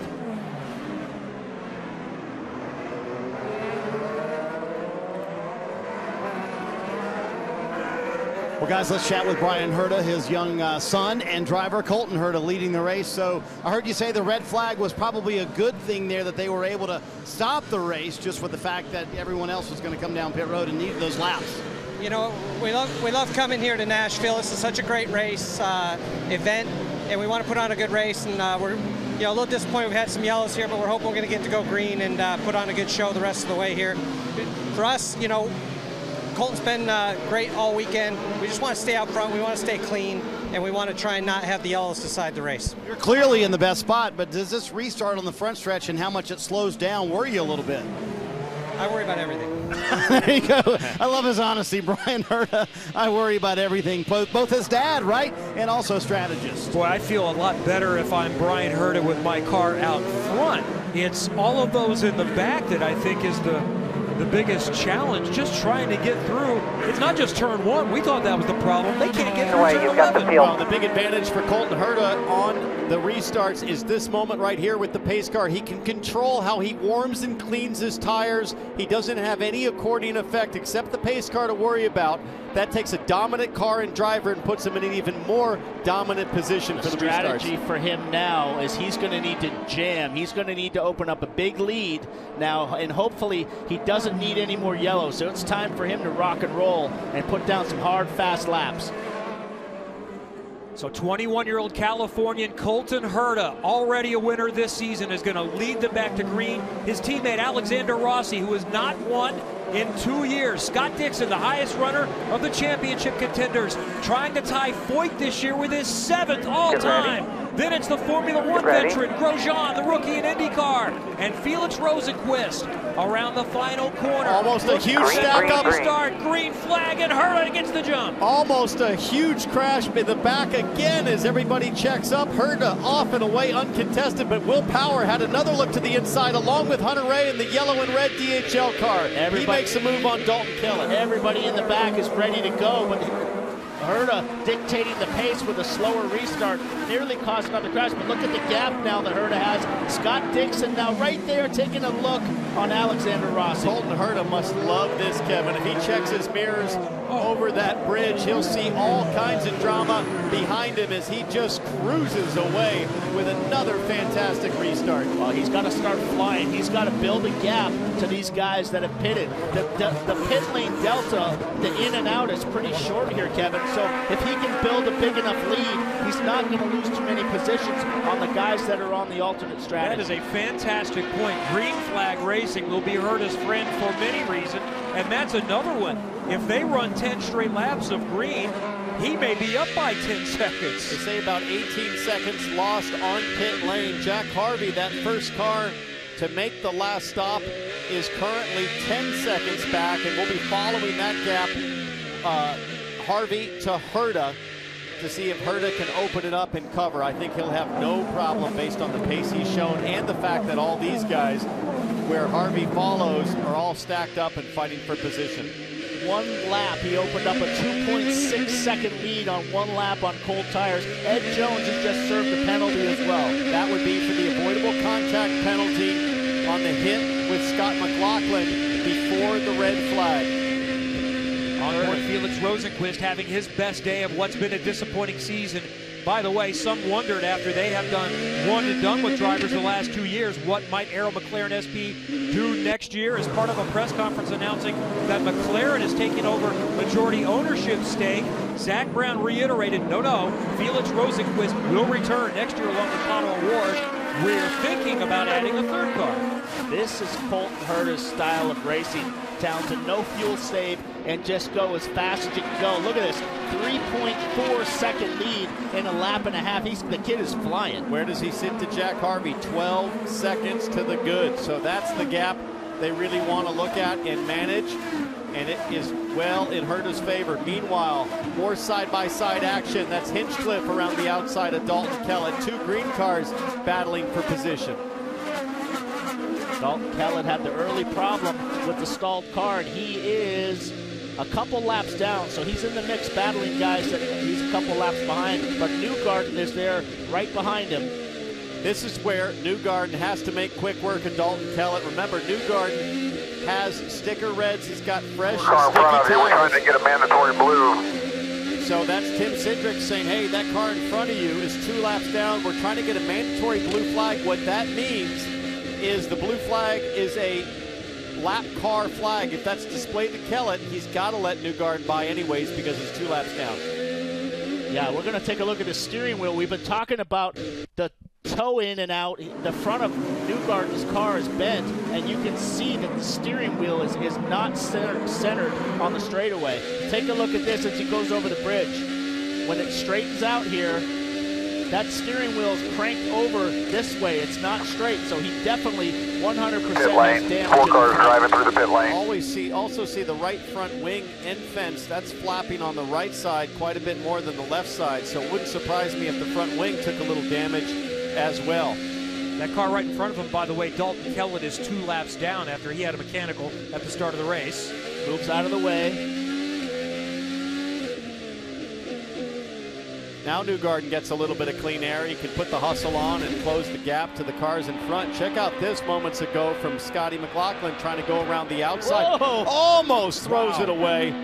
Hits the bump and loses it sideways. That was an incredible save by Scott McLaughlin. Unbelievable. That came out of nowhere. Let's watch on board with McLaughlin here now, back up to speed. And McLaughlin probably still catching his breath from that moment. You don't know where the bumps are sometimes until it's too late.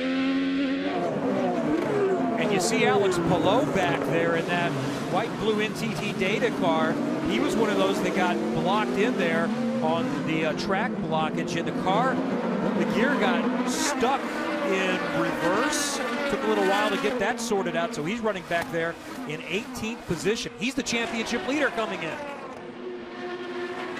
He has stopped, though, so he does have some options as far as that's concerned. Couple, 3 different strategies in play. Oh, it's hopping all weekend here in Nashville, Tennessee for the Music City Grand Prix.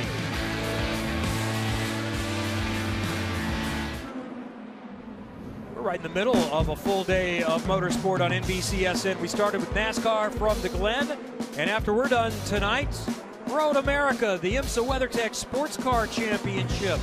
They've had some challenging weather there throughout the weekend. We'll see what the conditions bring. Coming up tonight, one of the classic American road course races, Road America in Wisconsin. After we're done, 8 Eastern tonight. Townsend Bell won there last year, did you not? In a monsoon, I think. Not for the first 90%. Last 10% was a monsoon. The first 90% was Dream Day. I just remember the end. Oh, yeah. I think Elio Castroneves won there last year in prototype as well with Team Penske and Acura. Yeah. And here he's racing and back where he wanted to be. He loved sports car racing, but wanted and thought he was still a full-time IndyCar driver. He will be next season. We ride the NTT Data on board from Alex Palou, looking back behind to Simon Pagenaud, who lost a lot of spots in one of those pileups from 13th back to 19th. Here's the championship as it stands. Palou came in plus 39. Now it's plus 23. Dixon was 56 out of the lead coming in. Now just 33, Paul. How many years, how many times do we talk about Scott Dixon closing down the stretch? That's what it takes. 6 championships in the bag so far and showing no signs of slowing down. for Scott Dixon. Palou, meanwhile, looks so strong throughout the weekend in practice, really loves this track, but right now he's working in 18th position. Hey, Kev, it's shaping up an interesting battle between the teammates here. Both Colton Herta and Alexander Rossi have been using a ton of push to pass here. And I heard Rob Edwards a moment ago saying, listen, right now, track position is more important than the fuel burn. So I think all those cautions have really allowed these guys to, in essence, build as big of a gap as they can right now, because Townsend, they're coming in about 5 laps. There's Rinus Fike, who just went back out on the track, missing about half of his underwing, and there's a caution. So that's going to change everything pit strategy. Yeah, this is going to force Colton Herta now to take this yellow, and that's going to cycle him now back behind all of the guys that pitted. So his strategy of go as fast as you can go and build that gap that he needed to cover the guys that pitted, that's all for naught now. Well, and for Jack Harvey, who pitted on lap 21, along with Simon Pagino, they gambled. They are going to be in max fuel save mode under yellow, and on this restart, if they can make it on one more stop, all of a sudden, Harvey and Pagino are in the mix for a win today, and that will be devastating for Colton Herta. So I think Ryan Hunter-Reay is going to be the one that cycles to the front. He is the highest runner of those that have stopped on lap 17. Here it is again, and Marty had told us during the break that they warned Rinus that this car may be a handful, might not even be drivable. Be careful. Yeah, and that lap 18 pit stop actually is a good point. I should point out it's Palou, Hinch, Newgarden, Ryan Hunter-Reay, Castroneves. So of that bunch, you're right, Kevin, Hunter-Reay and Hinch are sitting pretty. That could put Herta at the end of this race fighting for a top 10, Paul. Yes, yeah. So that yellow, he really needed to put the hammer down and build the gap and have no yellows. He needed to build about now a 23 second gap, now it's gone. It'll be fun to watch, though. It'll be fun to watch because a lot of those guys probably going to have to save to ensure they can make it, and you'll have Colton Herta angry fast, trying to make up ground. And about a half a second faster than everybody else on the track. Some laps more than a second faster. So bad for Colton Herta, good for us from an entertainment perspective. And Dave and Marty are going to have to be heads up down there on pit lane, because I just have a feeling that the way things blend with a 90-degree turn on pit lane, a full course caution pit stop is going to be high drama down there. So Colton Herta will exit turn 10, one more corner. He'll dive down into pit lane.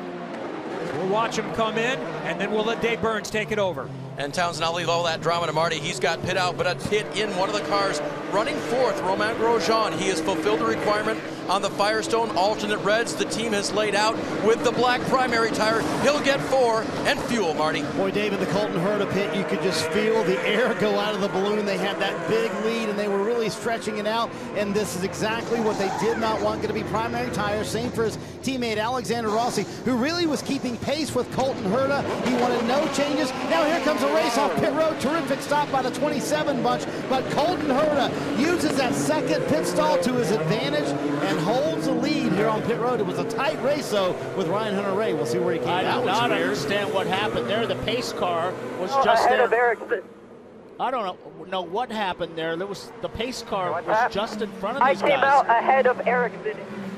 That's Colton Herta. That was bizarre. The pace car should have had the leader, Colton Herta, and it shouldn't have been close at pit exit. I'm not sure how that happened. Look to the left. There goes the pace car. Was the pace car going so slow that Colton Herta could take pit lane, pit, and beat the pace car out? He came out in second place on that deal. I don't know how. I am totally baffled. But where was the backup? He's still arguing he came out with the lead. He thought he beat the 8 car to that line. So we've got to watch that. Look at that camera. Well, this is a very short pit lane with less time lost than I think any other pit lane we have on the circuit. Well, about 23 seconds, and they're coming across 11 and 1 at pace car speed. What Colton did before he peeled off to the pits, he left a big giant gap to the pace car. Yeah, but the pace car, oh, I see, the safety team was stacked up. That's why the pace car was going so slow. That normally would never happen. they're cleaning up Rinus VK there, and Oriol Servia, the pace car, has to slow up and almost stop. That's why Colton Herta almost beat the pace car and made a pit stop for fuel and 4 tires. Wow. How is IndyCar going to reorder that? Well, I think what happened, when I look at this, Townsend, Colton left a giant gap to the pace car, and then he sped up to build a gap into the pit lane, and I think the pace car stopped to wait for the rest of the field, right? To let the rest of the field I think it's a combination of all those scenarios. Let's listen to some radio. The 2 cars in front of me should go behind me. I hit the transponder line in front of them, and then they passed me on track under yellow. I need to be behind the safety car. I should be the first one. And he has said that about 8. He has said that about 8 times. The hold-on was his dad, Brian Herta. He is adamant that he should be the leader of this race, and he beat them to the finish line at the end of pit road there, where they would blend into traffic. Brian Herta a moment ago said, pass both of them, just pass both of them. And he said, no, wait, don't do that quite yet. So they're arguing right now with IndyCar officials that they should be the leader of this race under caution. Also of note, Marcus Ericsson did pit. Remember, he pitted early in the race, and one of the cautions on lap 10, he had a penalty at the beginning of this race. It was a half a lap behind. Figure this out here. There's the pace car coming through. We're watching Colton Herta. Where does Colton Herta hit the blend line? Right there. Stop there. That's pretty neck and neck right there. I believe this is the blend line, and I think Ericsson was ahead at that point, maybe even Hunter-Reay. Or is it this Can line? we back it up here a little bit? I believe that's the blend line right there. I think this is the transponder safety line. You got to hit it there, but I believe this is the blend line here.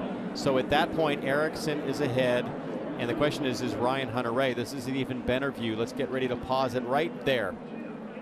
So that blend line, that suggests that Colton Herta might even be P4. Oh, sorry, there it is. A little early. There he is in the line. So I think Colton Herta is going to be P3 on the restart behind Marcus Ericsson and Ryan Hunter-Reay. Hey, Townsend, it's actually even further back. It's further back. See that little dotted white line? That's the line. I just checked in with Kevin Blanche with IndyCar. He said that is the line that determines where you are. This is pit speed, and then this is the one you've got to hit to stay wide of the field. But this was the line. Right there. So he's going to come out behind Power right there. Or Newgarden. That's Newgarden. He's about even with Newgarden. That white and black car you can see on the track. Here is Newgarden. Circle Newgarden for us. There you go. Here's Colton Herta at the blend line. So we think Colton Herta, and by the way, IndyCar doesn't even have to go back to see this because it should be all digitally done for them. They know when the car is on track past the blend line and pit lanes, all digital. There's no subjective interpretation of this like what we're projecting right now. Here comes Colton Herta out of the box, looking to the rear. Alexander Rossi just behind. Well, for a moment, he thought he might be leading. Worst case scenario, if he's 6th, still a lot better than what we were fearing. We were thinking he was going to be in the team. He's lucky. I think he thinks the blend line is that final line to pit out. But hang on, he's so lucky that the pace car had to whoa up. Otherwise, the cars that had pitted on lap 18, he'd be 8th or 9th in line. So he should feel fortunate that he's not further back. And this is the order as IndyCar has it. Herta 4th. So Marcus Ericsson, with a penalty at the beginning of the race, has a chance to lead on the restart, and then the guys right behind him. Conversation that they're out of a ride at the end of the year. It's been a miserable season for Ryan Hunter-Reay and James Hinchcliffe. They've had bad luck week after week. Finally get a break and get a chance. The guy who took the hit, who was minding his own business, was Scott Dixon, and who's now behind Newgarden and Rossi and Herta. So this is going to be so fun to watch. You've got Ericsson, Hunter-Reay, and Hinch all need to save fuel. What happened here earlier? Oh, this is when Ericsson had the moment. He had a drive-through penalty. This guy's now leading the race after launching with a timely pit stop after almost ending up in Titan Stadium. And now he's got a shot at a win, but I think these guys are going to have to save fuel, Paul. Meanwhile, Colton Herta is going to be one to watch. The fastest guy all weekend is going to have to put on some slick moves. Hey, Townsend, let's get Brian Herta's take on this. What's your take on the call there, the blend, where you're now going to be 4th? I don't think we agree with it. I think we were third. It's tough, you know. We got a weird pit out. In some ways, you know, we got almost a free pit stop. We got lucky. Got a lot of race to go. Got a great race car. We're going to focus forward now. What do you say to Colton, though, before this restart? He's the man. There you go. And he told him several times, he said, hey, they're going to have to save fuel. Exact point you make, Townsend. We do not. We have the best car. Show them.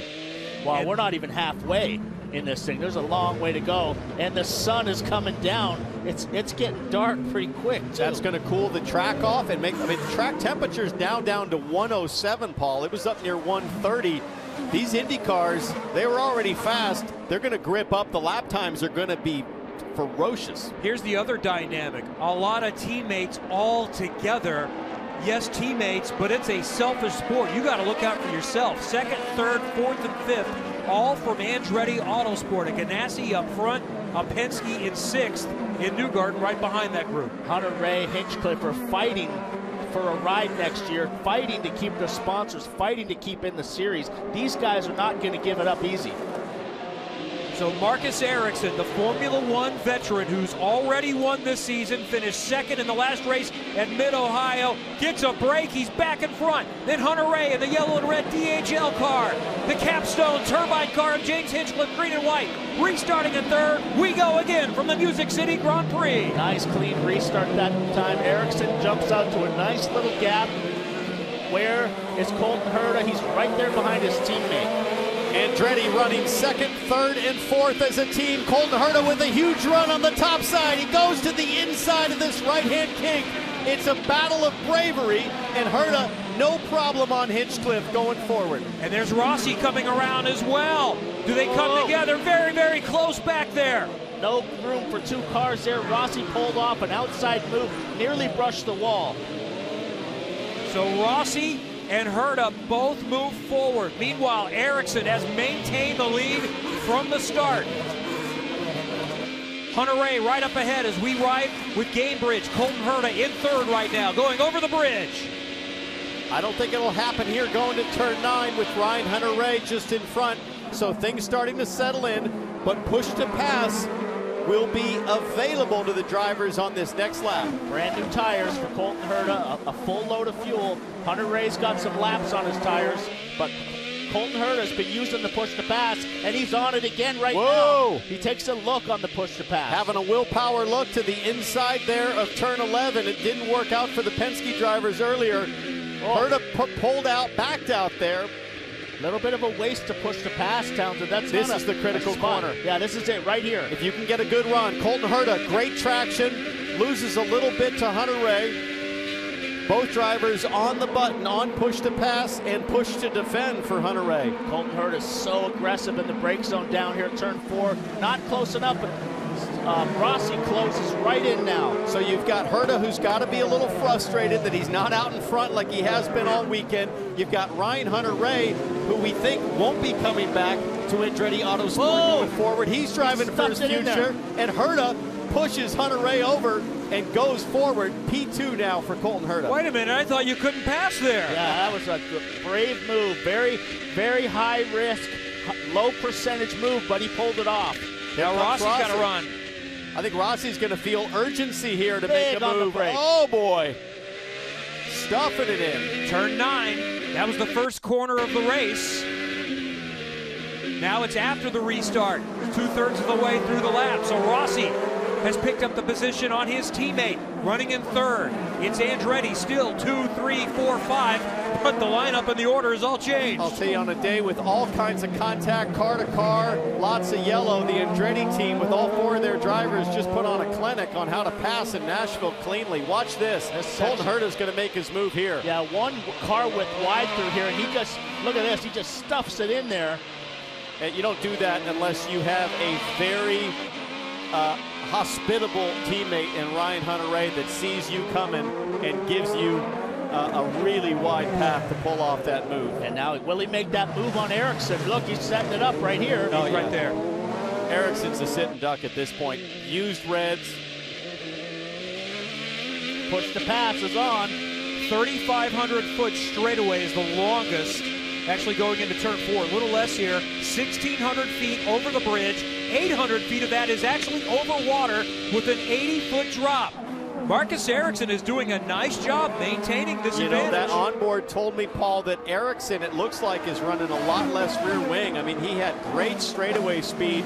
It looks pretty low drag compared to Colton Herta. Yeah, Colton hit the push to pass, then he turned it off immediately. He knew he was not close enough to make that happen, but this is where Colton Herta is really strong in all this technical stuff, Marty. And he also knows that Ericsson has to pit in about 6 laps. Listen, IndyCar made the right call on the pit road situation, but I think Colton Herta still in his mind. Townsend thinks they made the wrong call, so he's driving a little angry. The kid that never shows emotion is a little heated behind the wheel. Well, they need to calm him down because he is sitting pretty at this point. His father, Brian Herta, spoke to the fact that they got a little lucky with that weird pace car situation. It could have been much worse for them. They think they'll get by Marcus Ericsson. You just have to find the right time. Don't be in a rush. If you can get to the front with clean air, it's going to be your day in Nashville. Be patient here, young man. Yeah, watch this. He went for the push to pass and then turned it off. There it is. Push to pass is on, and then he just shut it off again. If it's not on, you want to save those precious seconds. Colton Herta down to 118. Hey, he's going to have to stop not that long from now. Herta's kind of upset with Ericsson, saying he's using so much overtake, so I think he's just in reaction to what Marcus Ericsson is doing. By the way, we are at the halfway point of this race, the debut event, the first time racing on the city streets of Nashville across the Cumberland River. It's the Big Machine Music City Grand Prix. Marcus Ericsson, Chip Ganassi racing, and we've got another spinner, and it's 2 cars. Scott McLaughlin is one of them, and then Dalton Kellett as well. Well, that will bring Marcus Ericsson into the pits because he's going to have to come in the next 4 or 5 laps. I had nowhere to. I was already kind of committed to that arc. He was right in the middle of the track. This is going to be interesting depending on how many yellow laps this is. There's 39 to go right now.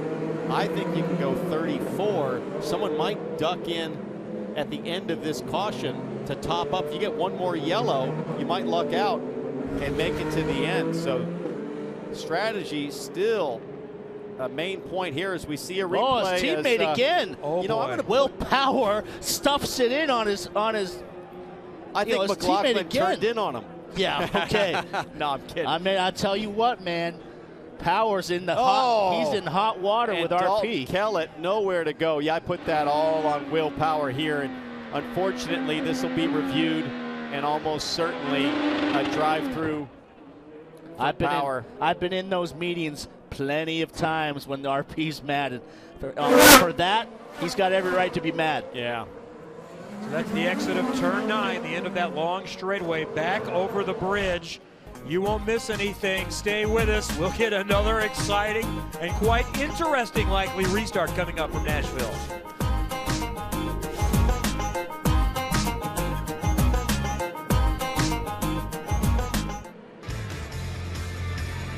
A city very much known for its nightlife also has plenty of activity during the daytime and into the evening.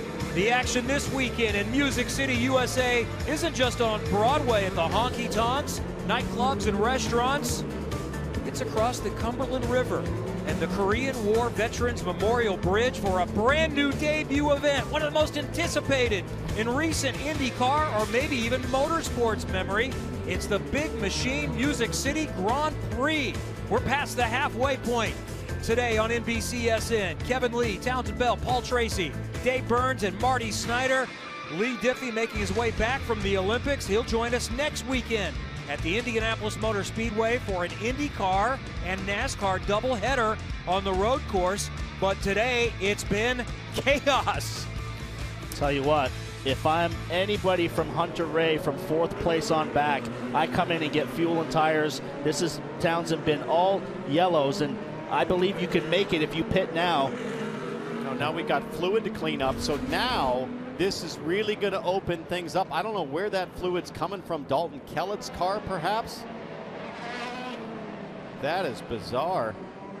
But this could create a longer caution, almost certainly. That's a lot of water. Once the pit opens at the end of this, there's going to be plenty of gamblers. If it goes long enough, I think Colton Herta and Rossi probably have to consider stopping as well with as much yellow as we've had. I mean, this thing Marty, this is raced like a bunch of rugby guys showing up at an indoor go-kart track.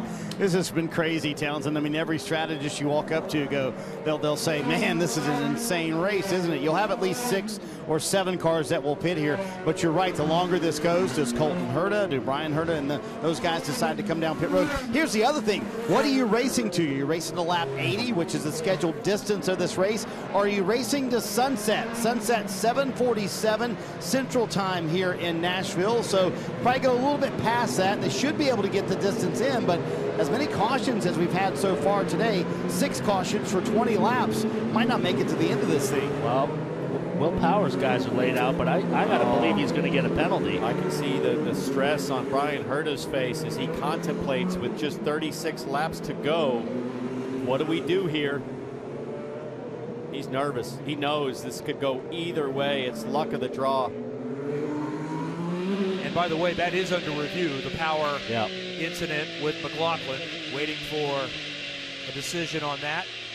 The Gainbridge on board with Colton Herta, running second right now. Marcus Ericsson now held off the guy that we think has been way above everybody else all weekend. I think what comes into play here for Brian Herta and the Gainbridge team is if you stay out, then you do it on pace, Paul. You open up that gap, try to build 23 seconds in front of the guys that pit so that you can protect and cover against that pit stop. You got to pray to God for no yellows. So we got radio on Brian Herta what they're going to do.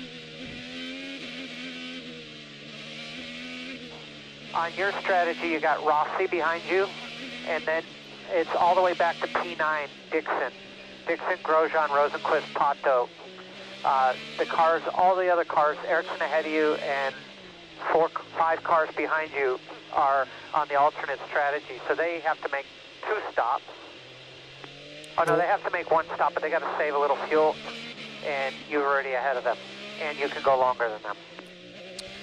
So the other part of that is he also told Colton Herta, so much crazy stuff has happened here. We don't know what's going to happen when they open pit road. And there's a lot of talk. Obviously, Marcus Ericsson, those who pitted at lap 20, Ryan Hunter-Reay, James Hinchcliffe, Joseph Newgarden, will come down pit road. So we know those cars pretty much will have to come down pit road right here. But there's talk that Scott Dixon, who pitted at lap 32 with Colton Herta, will come down pit road here. It would be a stretch. But again, what are you racing to? You racing to dark? Or are you racing to 80 laps? Also with all that caution, I think it's worth a gamble here, and I think other teams should start considering that, Townsend. I mean, absolutely. I don't know if the 26 should. Colton Herta, his car's so quick. Absolutely. You got to play the conservative route if you're those guys. I think if you're Colton Herta, you've been so fast, you got to stay out front and open up a gap on pace to cover. But Paul, I just get the feeling that we're going to see more cautions. I mean, statistics being what they are, you'd be crazy to think we're going to go 35 more laps without yellow. Yeah, and the shadows, look, getting long, getting dark in some sections behind these buildings, so that's going to be a factor as well. The vision around this track, going in and out of the sun, is also very tricky. 35 to go. And as Brian said, he thinks just 1 more stop for those. He's right, that they would potentially have to save some fuel. If you're Michael Andretti, do you cover here and have one guy pit, Rossi pit, and Herta stay out, or vice versa, and try to control a win for your team? We've seen Team Penske do that so many times before. They've got all their guys up front, 2nd, 3rd, 4th, and 5th right now. It would be a great day for Andretti Racing to at least finish up that way. I'll bet they pull in, I mean, Hunter-Reay and Hinchcliffe for sure are going to pit, but with Herta and Rossi, I wonder if they split strategies here. We're about to find out. So 1 more quarter before they'll dive in. They've exited 9 here. The next left-hand turn is where they'll be coming in. Yeah, they are spread out a little bit. Ericsson does not have to pit right now for fuel, but surely he is. Yes, he will. Rossi's in. Rossi so comes, Hunter-Reay. Everybody comes behind Herta. That's the call from Andretti. We're going to go 1 and 1. Rossi on one strategy, Herta on the other. So Marcus Ericsson, the leader, as we predicted, coming down pit road. They're going to put on the red alternate tires, and that was a last-minute call by Rob Edwards, who left it up to Alexander Rossi. Do you want to pit? Rossi said, pit here. So Rossi down pit road now. Colton Herta staying out. Split strategy among the Andretti Autosport guys. This is going to be fun. And Ericsson wins that race on pit road. on Alexander Rossi. That's noteworthy. There's Hinchcliffe, there's Dixon, there's Hunter Ray. Hey guys, Dixon did not take tires. When's the last time you've seen a splash and go on a street circuit with 35 laps to go? I'm pretty sure Scott Dixon did not take tires. Wow. Certainly really didn't yield him a lot of positions. All right, we'll look into it. Non-stop, you won't miss anything as we get set for another restart. The debut event from Music City in Nashville.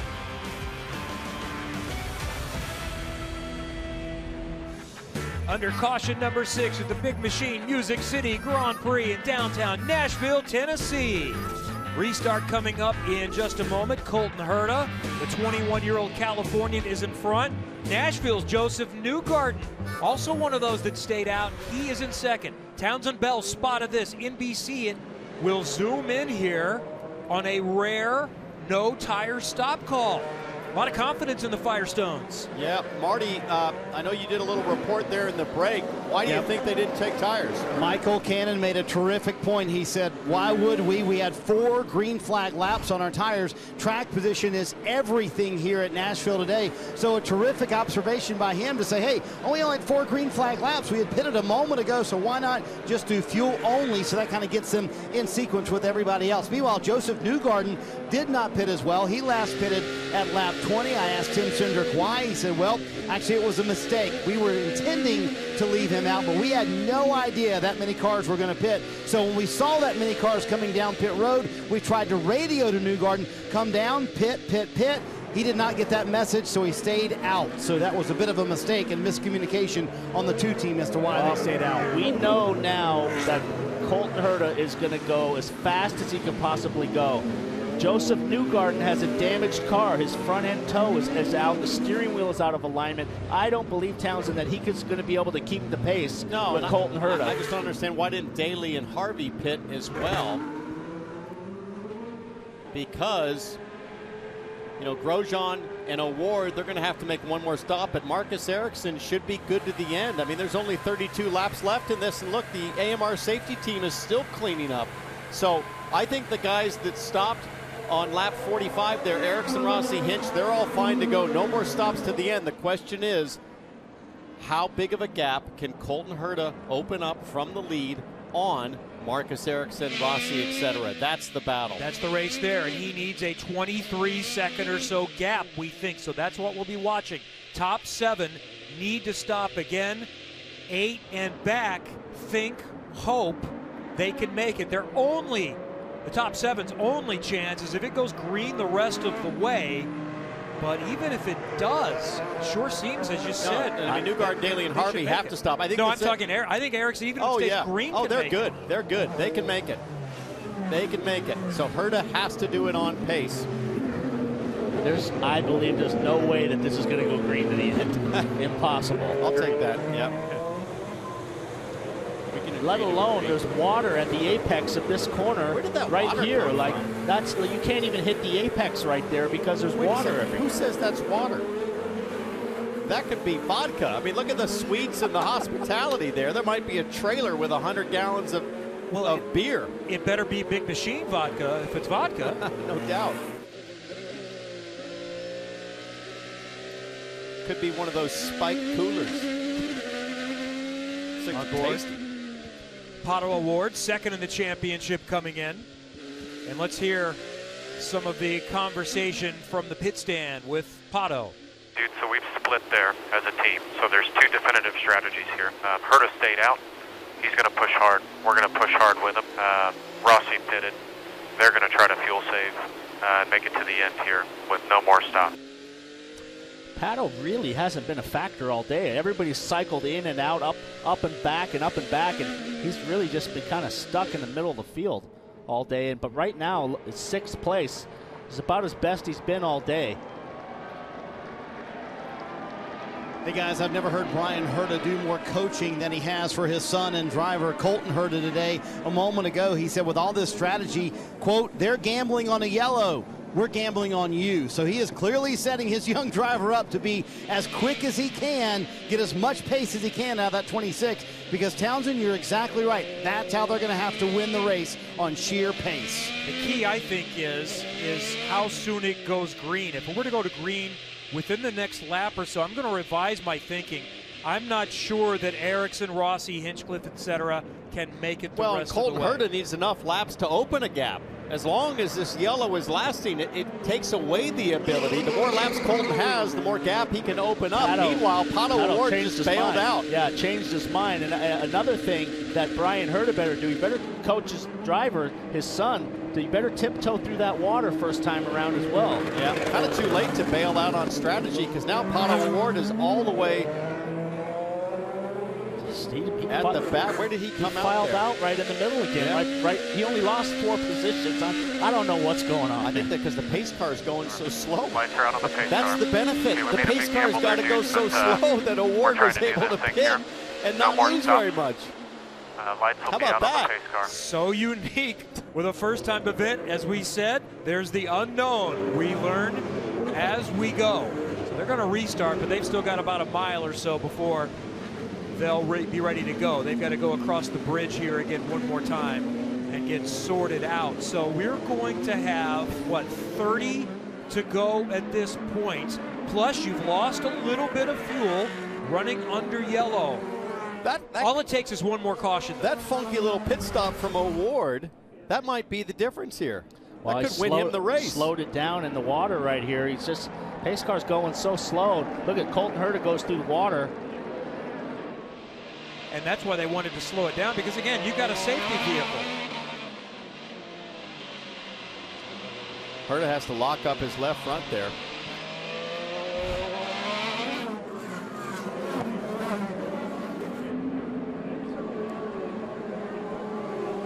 So getting set to come to the restart zone. This is turn 10 here. Herta at the next corner will start accelerating. Herta, Newgarden, Daly, Harvey, Grosjean, Pagenaud. Green, green, green. They go again. Rossi locking up there in the pink car, almost gets into the back of Ericsson. Colton went super early and has already built up a 1.3 second gap in 2 corners, so he's going to put the hammer down now.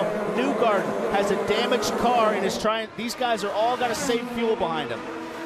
And all the while, Brian Herta and Colton Herta with fingers crossed for no yellow, but not with moves like this. Hunter Ray trying to go up the inside of Scott Dixon. Hunter Ray backs out. Oh boy, Award and Rossi. Uh-oh. Can they get it in reverse? They both get reverse. Rossi has to keep backing up so Award doesn't run into him. Oh, he stalled. Oh, here comes the yellow. That's a killer for Colton Herta. On the fresh tires, Pato Award made a big move down the inside, it looks like, of Rossi, and they got together, and now Pato Award is stalled, and it's full course yellow. And also, on top of that, just before, Pato Award was given a stop-and-go penalty for failure to yield to safety. So speeding through under caution apparently before.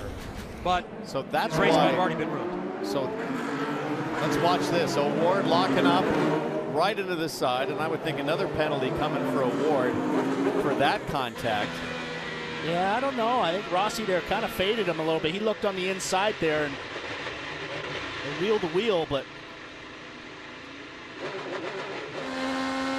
I think right here when Award locks up, watch right here. Locked up the left front and just kind of pushed right. I mean, Rossi was out of track at that point. No chance. Michael Andretti was running 2, 3, 4, 5 not long ago. Now he's got one car in the top 5, and that's just Colton Herta. And now the strategy has changed, and those that were gambling on fuel might have enough to make it the rest of the way. Herta definitely has to stop again. Stay with us. Caution number 7 in Nashville.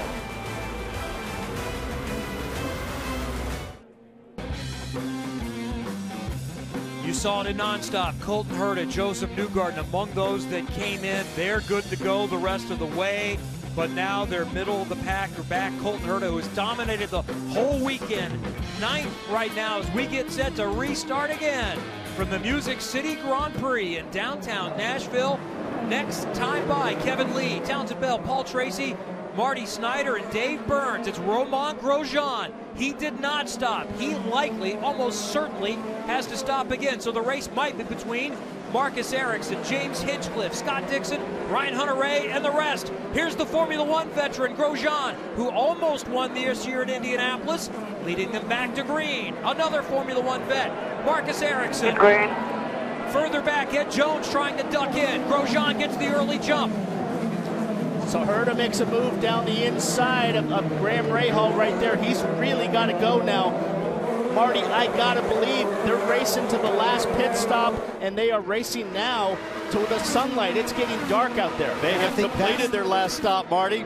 Yeah, that's the key. They think they're racing to sunset, but with the fact that there's only 28 to go, when Colton Herta pitted to Scott Dixon, makes a nice move there. When they pit it, they can make it to the end from here without worry at all. Brian Herta told him on the radio, we're not worried about fuel anymore. We're racing cars now. Go as hard as you can go. Well, you got to worry about the 8 cars in front of you, including Cody Ware right there, who's running in the top 10. Cody Ware and Dale Coyne, another gambler, along with Romain Grosjean, who leads this thing. Colton Herta, elbows out, getting aggressive. He knows he has to make this up on racecraft. Got to make passes. So he's jumped up to 7th now. He got by Cody Ware. Next guy in line is Felix Rosenqvist. And Jones inside in that Sealmaster car, the yellow and black car. That's Colton Herta right there. We're watching him. Restarted 9th in 7th, and he's looking up ahead to Felix Rosenqvist, who's having his best race of the season.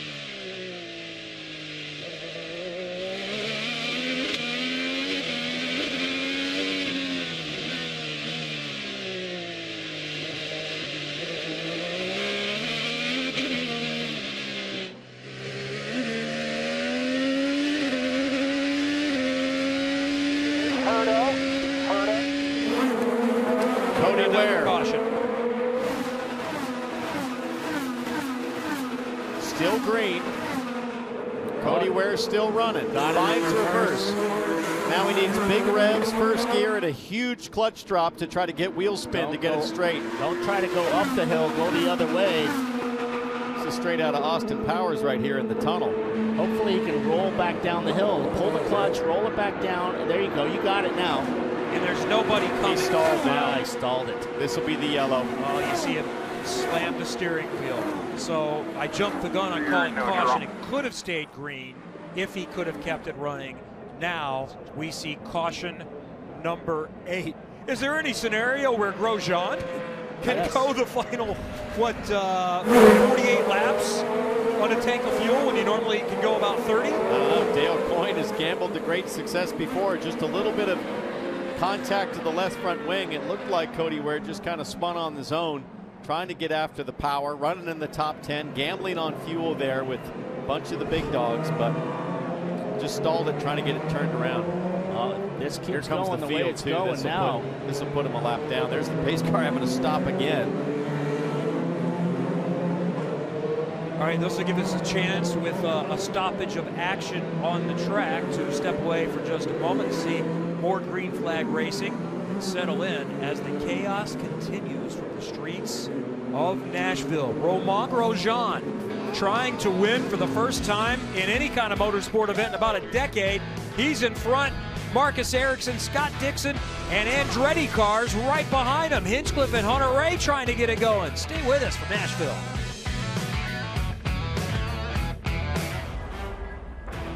You're watching NBCSN's coverage of IndyCar, brought to you by Shield Cleansers, a full line of powerful disinfectants and cleansers. Proud partner of Rahal, Letterman, Lanigan Racing. Liberty Mutual Insurance, only pay for what you need. PNC Bank, see how we can make a difference. And by Big Machine Vodka Spike Coolers, it's all about the pouch. And we're green again at the Music City Grand Prix. Romain Grosjean came in for a stop, so it's Marcus Ericsson leading Scott Dixon, James Hinchcliffe, and Ryan Hunter-Reay. Here is the first passing opportunity, going back down into downtown, turn 4. Dixon is now moved back. Herta inside Rosenqvist. Dixon's now moved back into second in the points, and I got to wonder, Townsend, will they use some team tactic and tell Marcus Ericsson to move out of the way for Dixon for the win as we come down the stretch here? Certainly possible, but right now, the guy to watch is Colton Herta. 5th place, but fresher tires, full fuel to the end, no concern on save. Frankly, at this point, I don't think anybody in the top 10 with as much yellow as we've had needs to worry about fuel. But Colton Herta on a charge, trying to pass teammate Ryan Hunter-Reay and then teammate James Hinchcliffe. And Colton Herta has asked for help from the team. He's got 2 teammates not at all in the championship mix. But if I'm Ryan Hunter-Reay and James Hinchcliffe, I'm going to say, no, you passed me. We're hearing that if we're getting fired at the end of the season, I'm racing for the podium. Yeah, those guys are trying to fight for a ride next year. Colton Herta is confirmed long-term for Andretti, but back to Palou. He is in 9th, recovering from that crash earlier in the race with that big pileup. So right now, as we said, the points gap, 38 points to Dixon. Now, Marty also told us a moment ago that there's been some concern about Ryan Hunter-Reay's power supply or something amiss. So we'll keep an eye on that 28 DHL car. Marty, what are you hearing on Ryan Hunter-Reay in the AutoNation ride? On the restart before this one, Kevin, Ryan Hunter-Reay said the car went completely powerless, dead in the waters. Colton Herta makes a move on his teammate Ryan Hunter-Reay. Another pass. That moves Herta up to 4th now. Hunter-Reay, they were told that if there's a plug issue on the 28 car, he said, you've got to be kidding me, having one of his best runs of the year, a potential engine problem for the 28. Colton's got that move down in that really narrow zone. He just stuffs it in there and hopes the other guy doesn't turn in. Super brave move. I always loved driving paint schemes that were brightly colored, like the Gamebridge car of Colton Herta. The reason for that is that bright yellow with low sun right now. If you make a pop, it shows up in the mirrors in the car in front. You can surprise the driver into an easier pass simply with a bright paint scheme as the sun goes down. Next car in line is teammate James Hinchcliffe. James is always a very fair driver, doesn't do anything dirty, so let's watch Herta and see if he can set this deal up.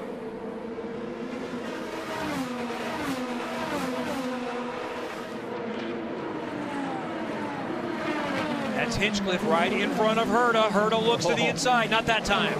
Thought he might try to surprise Hinch there. Meanwhile, Ed Jones and Alex Palou battling out. Ed Jones having a terrific run in that Sealmaster car. His best finish to date this season, 9th at Detroit. So Ed Jones coming from way deep in the field. He's the biggest mover since the start, up 18 positions. By the way, we have now evened green flag laps to yellow flag laps, and Herta's got the run. Here he comes, no problem down the bridge straightaway. Just like on Hunter-Reay, it is smooth sailing. And now Herta up to 3rd. Scott Dixon and Marcus Ericsson, the only 2 cars left, Marty. And Townsend, I have confirmed with the team, Scott Dixon good on fuel. Remember, he has not taken tires, though, since lap 32 of this race. But fuel-wise, he's good to go to the end, whether that end is lap 80 or darkness. Tell you what, Herta was 1.5 seconds quicker than these guys on that last lap. The entry speed at the end of the straightaway, Townsend, was so much faster than Scott Dixon. His car is flying right now. Marcus Ericsson pitted the same lap 45 as Scott Dixon, so logic might say, well, he's good as well, probably, but can't guarantee it because we know Scott Dixon saves fuel as well or better than anyone else. How much have they saved push to pass? There you see the graphic on the left-hand side of the screen. Marcus Ericsson has been the most conservative on the push to pass button. That gives you about an extra 50 horsepower. You have 150 seconds to use it, and you can get a full 15 seconds at a time if you want. But here, it's going to be on, off, and a lot of gamesmanship for when you use that extra boost. Colton Herta just 78 seconds in the bag. Scott Dixon's got a lot left, and Marcus Ericsson even more. So these guys have plenty in the bag, but right now, Dixon needs to be careful. He's way in front of his championship contenders, and he's not fighting with Colton Herta. More important at the moment. Eddie Marcus to go. That was Mike Hull talking to Scott Dixon, the strategist. asking about his teammate in front. I need him to go because, yeah, I got to clear some space because Colton Hurd is breathing down my neck, and Hurd has got another good run here. He's all over the back of him. Push to pass is on. Here we go. Is he close enough to dive down at turn 4, Townsend? Doesn't look like it on this lap. Got 98 seconds left. But he is so deep on the brakes, just seems to close up with ease. I'm going to tell you, I mean, Colton Herta has just had this place mastered. Whether he's leading, whether it's practice, or whether if he has to come deep in the field, he just seems to figure out naturally such a knack for where to find speed on this track. Dixon wants his teammate to go, but he's not even that close to him. And here comes Colton Herta. He's in the draft now. Will he pop out in the brake zone? So deep in the brakes. Here we go. What a move. Dixon locks up. Dixon must be thinking, what in the world is on that 26 car? Dixon locking up, braking earlier. Colton offline, braking deeper. And locking up Dixon, and Colton still outbraked him. Amazing. Well, to remember, he's been fast in every session, and he was over a half a second faster than everyone. I know he had a tire advantage yesterday, but he put a beat down on the field. How would you like to be Marcus Ericsson watching this in the mirrors the last 4 laps, and now all of a sudden the Tiger is on your tail, ready to pounce? Hurd is now P2. Hurd is P2. Different tire situation too. Marcus Ericsson is on the red sidewall Firestones. They're faster, but they do not last as long. Softer, they go away. Will be better tire life for Colton Herta on the primary Firestones. And remember, Ericsson is trying to make it a long stint, and I don't think he's going to be able to hang on much longer. Yeah, we don't know if Ericsson has damage on the car. That car was 4 feet off the ground and slammed onto the ground and broke the back wing off. So I got to assume, Townsend, there's got to be a little bit of damage to that car. You have to think it's suboptimal. Seems like a couple of days ago that Ericsson was in the air. That's how crazy this race has been. So much drama. There's the update coming to Marcus Ericsson. You have twice as much overtake as Colton Herta. So use the boost. Don't end the race with anything left. Tell you use what, up all the power. He's got really good straightaway speed because he yanked Colton Herta down the straightaway. And here's the pass on Scott Dixon. See the brakes glowing. It's getting dark. You see those brakes glowing red. But this is where Herta's quicker. All in the brake zones and all of this tight stuff. He's right there on the back of Ericsson. But when they get on the bridge, Ericsson's got a really good top speed. Watch this. Look at him just pull away. Wonder how long those Firestone Reds are going to last for Marcus Ericsson. There's still 16 laps to go, and I wonder if Colton Herta not only sees that, but thinks to himself, as patient as I can be, I think the car is going to come to me, meaning the car in front, Marcus Ericsson with those Reds. Marty, where do you think it's going to end up in terms of Ericsson's ability to hang on? I don't think Colton Herta knew that Marcus Ericsson can make it to the end of the race. He just asked a moment ago, can Ericsson even make it? And they confirmed to him, yes, he can make it. So I think he might race him a little bit harder right here, but this is the part of the stint where Colton Herta has been so good all weekend long. Older primary tires. In fact, after qualifying yesterday, he said, we're in a league of our own, trying to show it right now. Ericsson is pulling Herta about 10 to 12 car lengths on the straightaway, and then Herta gets it all back in this infield section, Townsend. Yep, and every time Colton Herta uses precious push to pass, just 56 seconds left. Ericsson's got 18 laps on those Firestone Reds. However, we haven't run this late in the day all weekend. I've been watching the track temperature. It's almost under 100 degrees.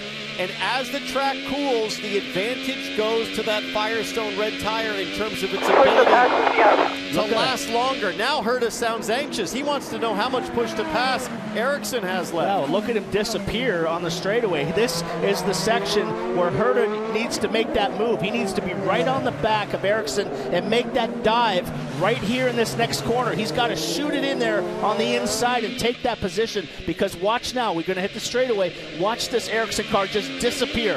I'm telling you, I think it's the drive off with the red tires, Paul. He gets a good 4 to 5 car. Yeah. It's 98 left. And while he has plenty, he might not use it if he has to save any fuel, because using push to pass burns more fuel. If you're asking why isn't Ericsson using it, that might be why. And you can Giving see him a fuel number on the radio. Colton Herta closes really well on the brakes. I think that's because Herta's running more downforce. For sure. Because Ericsson gets off and opens up on the straightaway, meaning less drag. You can hear that frustration building every lap just in his voice for Colton Herta. So I think Brian Herta is going to try and get his young son to calm down a little bit here and focus. And remember, he has the best car. And the way that Brian Herta is doing that is relaying also to Colton Herta that he heard, meaning Brian Herta, I think, heard a little bit of fuel conversation as they're scanning the channel for the 8 car. And right now with the 8 car, with the way he's running, this is going to really help him in the championship. He was outside of 100 points. Right now he's 75 behind. So this is putting him back into championship contention where he was kind of slightly out of it. So what Colton Herta wants to do now is force Ericsson, even if he can't make the overtake, use up the push to pass, burn more fuel. Herta still has time. He's just got to work him. He's got to keep the pressure on Townsend and make him burn those rear tires off. If those reds go away, when they fall off, you're pretty much dead meat. But Colton Herta has to save enough push to pass in case there's another restart, in case there's a yellow that comes out. And now all of a sudden, Dixon, Hinchcliffe, Hunter-Ray, they become back in the mix for that restart. Colton can't expose himself for the closing laps. Number here. I need an exact number to get home. We need 3.49. 3.49 is what you need. There you go. Marcus Ericsson demanding an exact number, meaning how much fuel per lap is he allowed to use and still make it to the finish. Very technical information, too. He knew exactly what he wanted to know. You know, Dixon wanted him to pick it up, and they've dropped Dixon. Both Dixon and Ericsson pitted on lap 45, and I wonder if Dixon sees the big picture here and is really backing off on his pace because he knows what he needs to make it to the end. Look at this. Watch this thing over the bridge. Just pulling car lengths.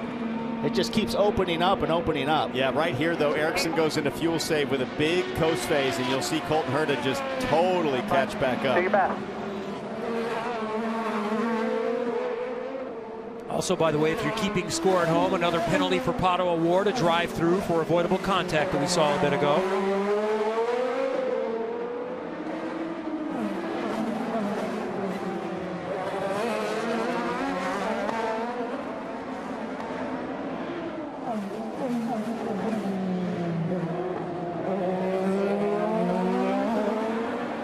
Marcus Ericsson won in Detroit. Townsend a very similar track to this, very rough, bumpy. So he has mastered these street tracks really well. 13 laps to go. He's down to 79 push to pass. Brian Herta giving the update to his son and his driver. And the guy leading the race took this ride in the opening laps on a restart over the top of Sebastian Bourdais. He was more than 4 feet up from what I said earlier. He had his front end 10 feet in the air. But remarkably, no suspension damage. Front wing damage, certainly the floor would have taken a beating. Uh-oh, Pagano's hit the wall. I can see the rear suspension's bent, and now he's going to hold everybody up. Can't get out of the way. This could cause a yellow just with guys trying to force their way through. Rear toe link is bent. You see the back inside wheel is wobbling back and forth. Limp, you got to limp it back to the pit lane. That's pretty much going to end his day. Oh, he gets clobbered, look. The two Frenchmen there. Grosjean.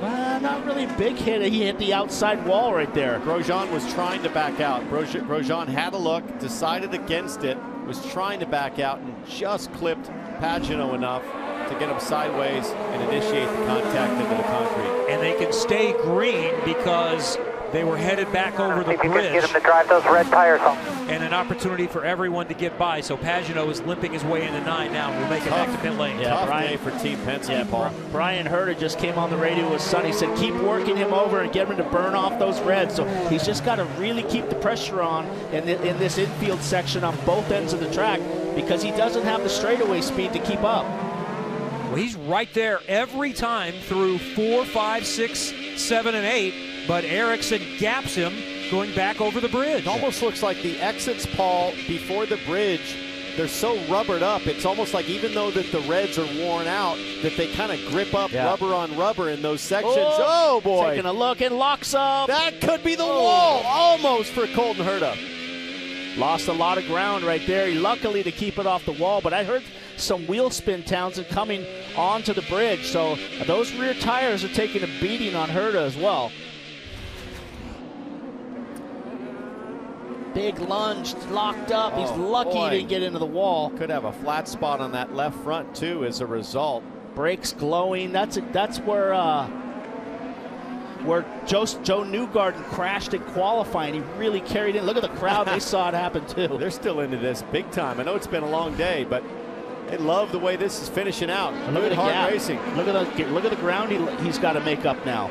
I think the fans are enjoying the shade here in the evening. And by the way, it's a little bit darker than it appears. We kind of pump up the light on the cameras. Still some time to send this one to the finish from Nashville, Tennessee.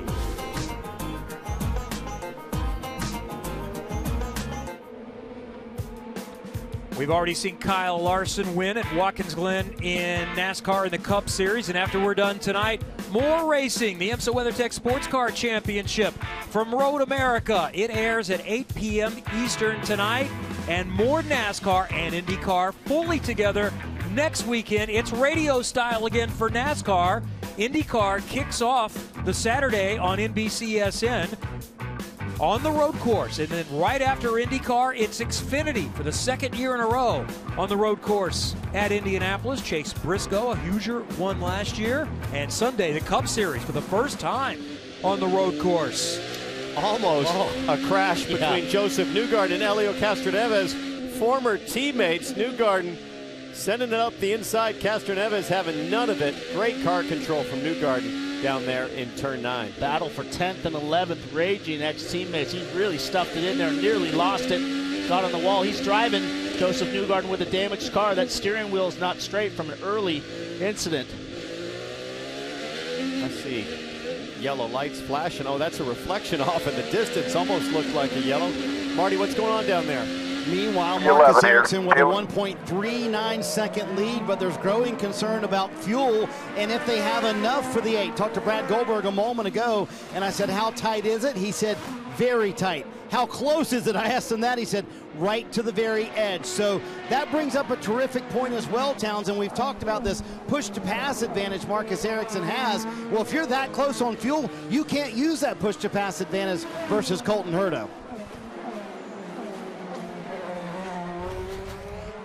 Go pink 5, but keep doing your best here. We think he's in fuel trouble. We're not sure he's making it here. 8 to go. Got to keep pushing him, guys. I said it earlier. He doesn't have the straightaway speed, but he's got to keep the pressure on. Townsend, he made a couple of mistakes and lost a lot of ground, but he's clawed it back now, and now he's got to get all over the back and force Marcus Ericsson to go faster than he needs to go and burn that fuel. They turned him down a little bit more. There you go. Brian Herta saying they turned him down. I think he's referring to Marcus Ericsson again, meaning they're telling Marcus Ericsson, you've got to continue to save, need to hit a better fuel number to make it to the finish. This is the hardest job as a racing driver. You're on used reds, you're low on fuel, you've got to save, you have to conserve, but you also have to win. How do you make that happen? Marcus Ericsson doing a great job holding on to the lead. And not make a mistake as well when you got a guy breathing down your neck. Good look from our Geico aerial coverage across the Korean War Veterans Memorial Bridge. Marty? Kevin, they did tell Marcus Ericsson a moment ago, we need a little bit more. So they are not clear in the woods by any stretch of the imagination. And you heard Brian Herta say that, but just confirming, they did tell Marcus we need a little bit more to make sure we can make it to the end. I wondered about that. Just because Scott Dixon is told he's good doesn't mean everyone else that pitted him the same lap is good. Oh boy, no power. Here comes another big move out of the 5G car. Look He's at the been brakes. right in sideways under braking as well. Most of them have been up the inside. This time he decided to go to the outside. Power and Rossi going at it. That is a battle for 15th. Yeah, Rossi was looking at a solid second place finish all day, and then it all went sideways with strategy. Here's another guy who's had a penalty, Pato O'Ward. 2 of them. Yeah, these are the prisoners going at it. Power and O'Ward fighting just to make the top 15. Hinchcliffe and Hunter Ray, teammates looking at great finishes. They're right now in 4th and 5th. They're close together on track as well. And I believe we also heard that Romain Grosjean was penalized for the contact that he had with Simon Pagenaud just a little bit ago. So the stewards have been busy today, just like you're racing again, Paul. I think Herta just hit the wall. Colton Herta has thrown it all away. Disaster. You okay, bud? That's a big impact. Nosed it in at the end of the bridge straightaway. What's been his strong point? He's been so fast through that corner and carrying a lot of entry speed. I think he might be hurt. Youth and exuberance didn't pay off today. Just looking, sometimes if you keep your hands on. He took the steering wheel off. At a minimum, he's devastated. Hey, just sit tight, wait till safety gets there. And again, that's his dad talking to him on the radio. Brian Herta, a 5-time winner. Colton was trying to match his dad with his 5th career win today. With 5 laps to go now, having to clean this up, get the car out of the way. We might get a lap or 2 under green, but right now we're dealing with sunset issues and we've got 5 to go. Will we get another restart? And Dixon could capitalize on this and get by his teammate. Right now, Hinchcliffe up to 3rd. Looks like he might be holding his right hand just a little bit, but more than anything, just, gosh, I cannot imagine the feeling dominant all weekend, every session. He's so cool under pressure, this kid. He rarely ever makes mistakes. You can tell he's super frustrated with what happened. We hope we get a replay of what this. And that's over in turn 9, Paul, where Colton Herta has just been on another level in terms of entry speed, flowing so much momentum into the apex, but it is unforgiving at the exit if you just carry in too much. And we understand a red flag will now be displayed for the field to try to finish under green. Really good to see him using both hands, and obviously just distraught at this point. He dominated the entire weekend. Colton Herta has been the class of this event a couple of different times. Disadvantaged because of circumstances, drove his way back to the front, and it appeared he might be, no guarantee, but might have been poised. He's in tears. To take this win. He's in tears. Yeah, he's in shock. He's in shock. Hurts. You can see. How did that happen? And he is checking on the thumb, left thumb. All right, let's go back and find out what happened. Into turn 9. Big entry speed, lock that inside tire, and that's it, game over. It's exactly what Joe New did in qualifying, just carried a ton of entry speed in, locked the inside tire, and you can't get it turned, Townsend.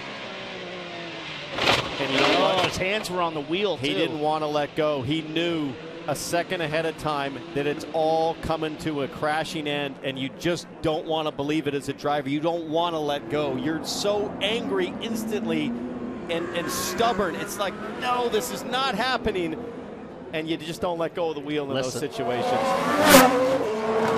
That was a big hit.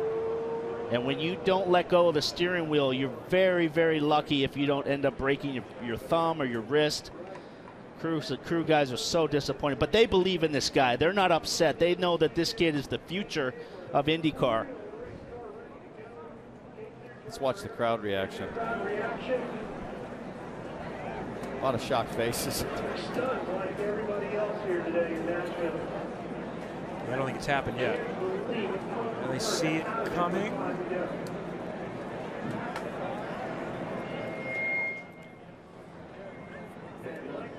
Oh, man. I mean, think about the fortunes of Michael Andretti. I mean, Rossi going backwards. Car on the podium. It'd be a great day for Hinchcliffe. Now, a much-needed day for James Hinchcliffe. And there's the wrist. Look, checking the thumb. That's the telltale sign. You can see that sore. He's already touching it. There's something going on there.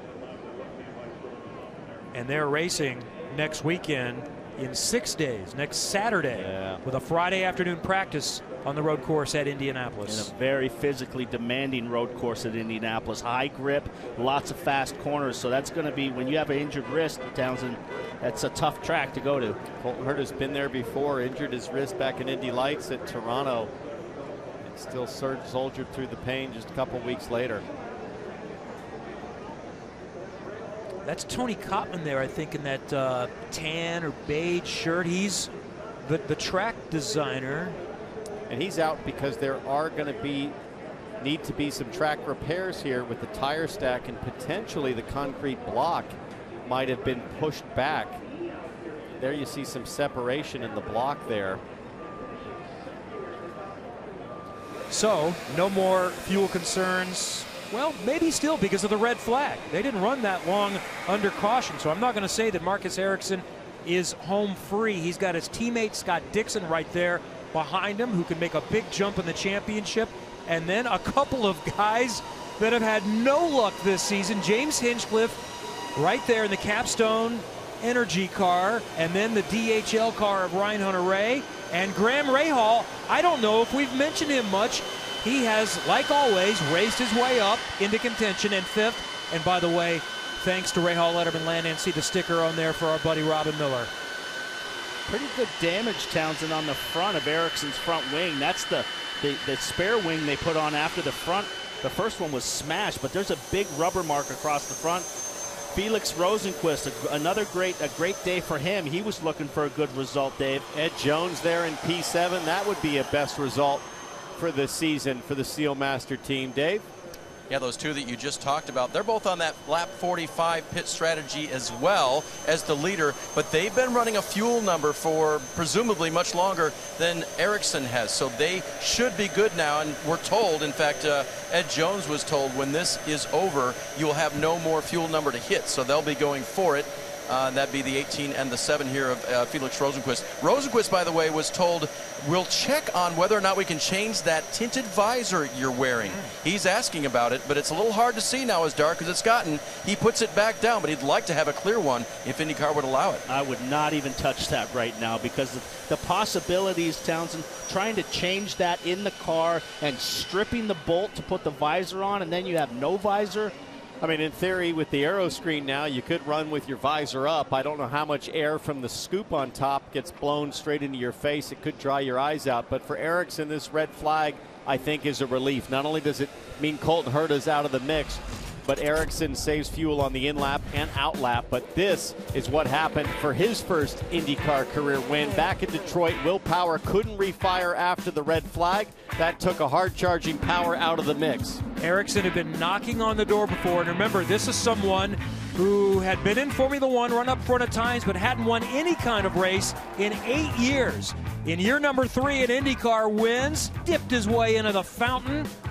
He had a runner-up finish at Mid-Ohio the last time IndyCar raced at Mid-Ohio. He's now a championship contender as well. If he can pull this win off and not make a mistake on these worn-out reds, he's well in contention for the championship as well. Here we go. Engines restarted. Back to yellow flag conditions.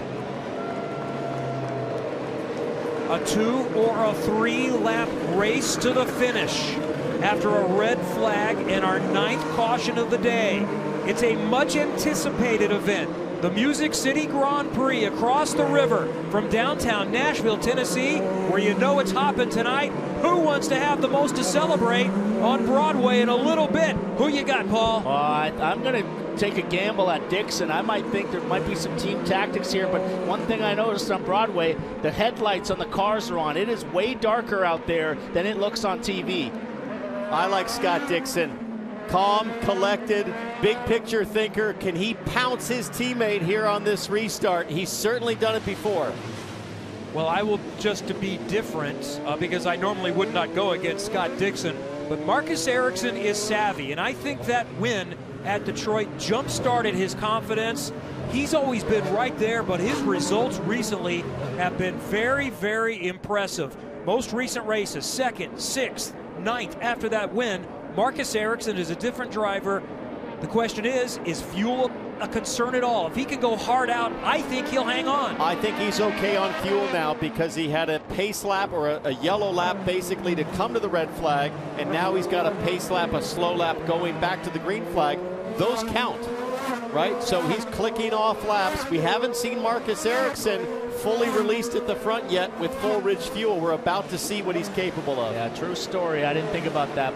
This is for Marcus Ericsson to win or lose. He's just got to make no mistakes here, and if something else happens in the back of the field and there's another crash, we might not get back to yellow, and expect fireworks with all these guys here in the back, like Rossi and Power's been in so many incidents today. Watch for them to make a move. You're going to have 2 green flag laps. There you go. Next time by, about 2 more miles they'll come across, and they'll have about a 4.5-mile sprint to the finish. A driver that in the opening laps of this race was airborne. How that car was not damaged beyond the front wing is improbable, and he is in position to win this race. What's Sebastian Bourdais thinking? Watching this from the motorhome right now. How in the world is a guy that ran over the back of me now in a position to take his second IndyCar win? I'll tell you what, these Dellaros are so resilient and tough. You can't do that with a Formula One car. You'd be out immediately. And he was penalized. We'll make note of that. He was penalized, but the multitude of cautions quickly allowed him to catch back up. We've had many different strategies. And in case we don't see him again, I'd like to recognize Oriol Servia as the driver of the day in that Chevy Pace car. He's done more work than anybody out there. He's led more laps. And it's dark. Look at the headlights on that Corvette. It is dark now. Sunset is less than 25 minutes from now. Couple of more turns to get it going. Marcus Ericsson controls the restart. He's got a 6-time champion. One more win for Scott Dixon, and he ties Mario Andretti for second on the all-time win list. And it's been a miserable year for James Hinchcliffe. How aggressively he get in that green and white car, restarting in third. Ditto for Ryan Hunter-Reay. Ericsson will start to pick up the pace, going into 11. He goes way early, spreads that field out. Pretty smart move. Green, 4.5 miles to go. 2 laps in the inaugural Music City Grand Prix. All right, hit your marks, Townsend. He's just got to get around these tight corners, and we know he's got less downforce. He's going to really pull Dixon over the bridge. I thought Dixon was laying back, almost like he's protecting Ericsson, but Dixon's starting to close a little bit. I was surprised that Dixon wasn't a little more aggressive as the pace car peeled off. He left a pretty good gap to his teammate. Our colleague James Hinchcliffe is backed up. He's got a whole train of cars. This is going to be the best result for him in a long time. He's got to try to hang on. What can Graham Rahal do? As you pointed out, Kevin, hasn't really been the eye, or in our eye of attention all day. Graham Rahal has kept his car in one piece and survived. We ride on board now. How much push to pass does he have? 82 seconds. No, he's all over it. These guys are going to be using all the push to pass they have. Marcus Ericsson has plenty of push to pass left, but does he have the tires to hold it? He's got a nice little gap there. Oh, look at Ed Jones. Ed Jones. What a move there by Ed Jones. Biggest mover of the race. Ed Jones up 20 spots from starting in the back, has charged his way forward to 6th. Steady Eddie throwing caution to the wind. He already has his best finish with 1 to go, and he wants more. He has survived the pressure that Colton Herta put on him, immense pressure for about 20 laps, and now he's got a nice little gap to Dixon, and I got to believe now Dixon's going to settle in for the points. He's got just a couple of more chances here going downtown. Turns toward 4, not close enough this time. Does Hunter-Reay make a move? No. This is huge for Hinch. Hunter-Reay's going to have the best chance for the final podium spot here, trying to get that green and white capstone shift to energy car in 3rd. What about up front? Marcus Ericsson, how was his exit off turn 8? It was good. He's got a big gap on Scott Dixon, and one more chance for Dixon to be able to go get him on the last lap. Pretty good exit for Hunter-Reay. He might have a chance to make a move. Meanwhile, Ericsson just uncontested across the bridge. Forward here, buddy. Bring it home. Drove a masterful race. He was under immense pressure. He's running light on downforce. Massive crash early in the race, a penalty, and he's going to bring it home. Marcus Ericsson has 2 more corners to go. We've had a spin and win. Danny Sullivan in the 1985 Indianapolis 500. A launch and win. Marcus Ericsson went 8 years without a victory. He's now won 2 times in IndyCar. Nice job, Marcus Ericsson #2 takes the inaugural Music City Grand Prix.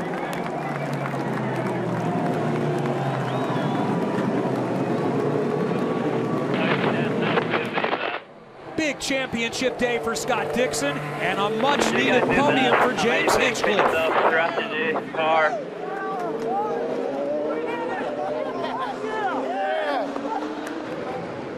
I don't know about these drivers, guys, but I'm exhausted after that. Oh, that was fun. You know, honestly, it was a little bit shaky at times. We eventually got into a little bit of a rhythm, and I would say it was worth the wait. This felt longer than an Indy 500 broadcast. There was just so much going on. And like I said, it feels like yesterday that Ericsson was airborne, launching off the back of Sebastian Bourdais, but they regrouped, stayed together, and for that Chip Ganassi team, a 1-2 finish in Nashville. And don't forget, we've still got the IMSA WeatherTech Sports Car Championship from Road America coming up. Victory Lane and more on the way from Nashville.